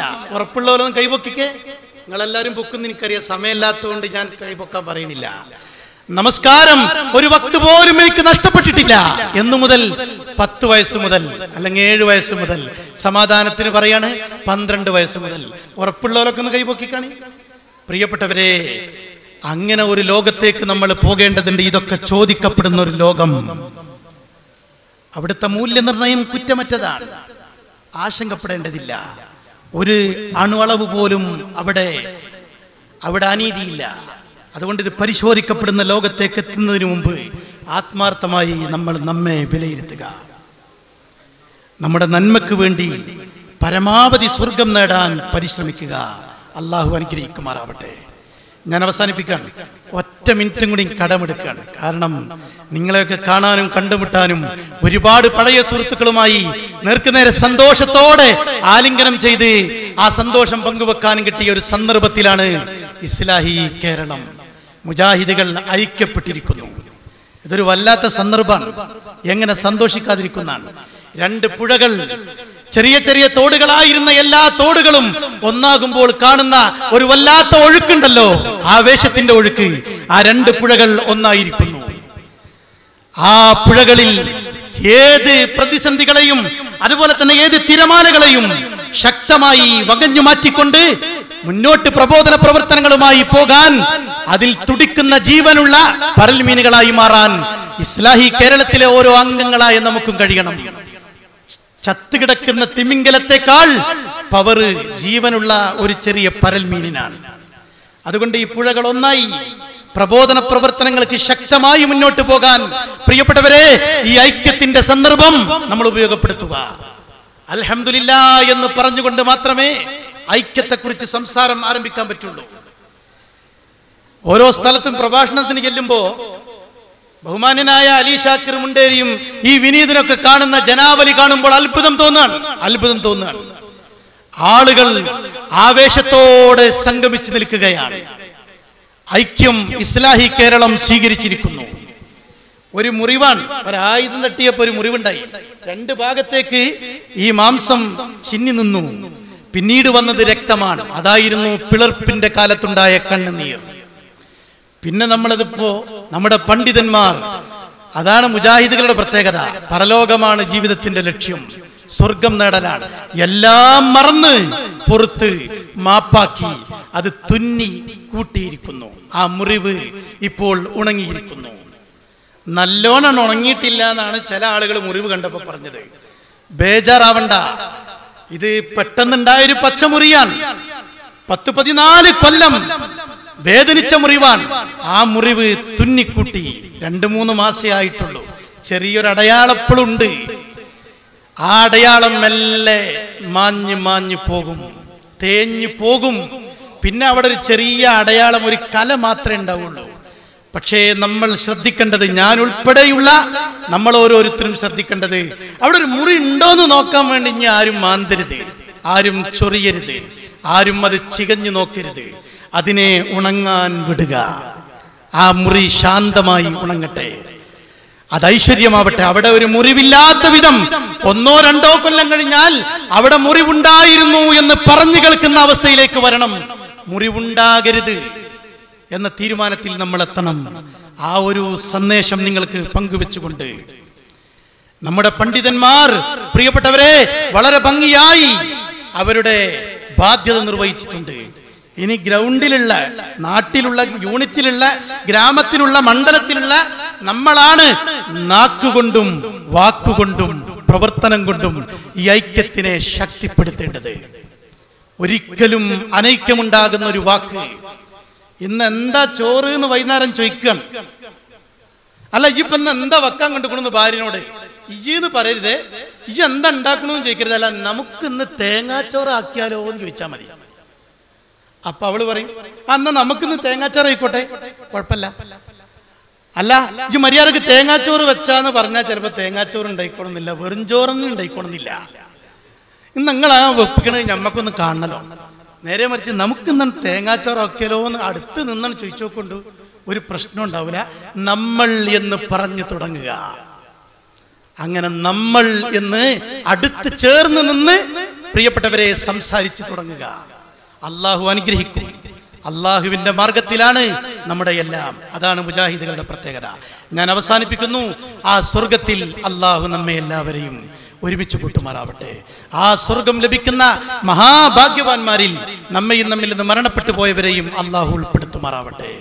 ربنا آتنا في الدنيا حسنة وفي الآخرة حسنة وقنا عذاب النار اللهم أجرنا من النار ربنا آتنا في الدنيا حسنة وفي الآخرة حسنة وقنا عذاب النار وآخر دعوانا أن الحمد لله رب العالمين والسلام عليكم ورحمة الله وبركاته.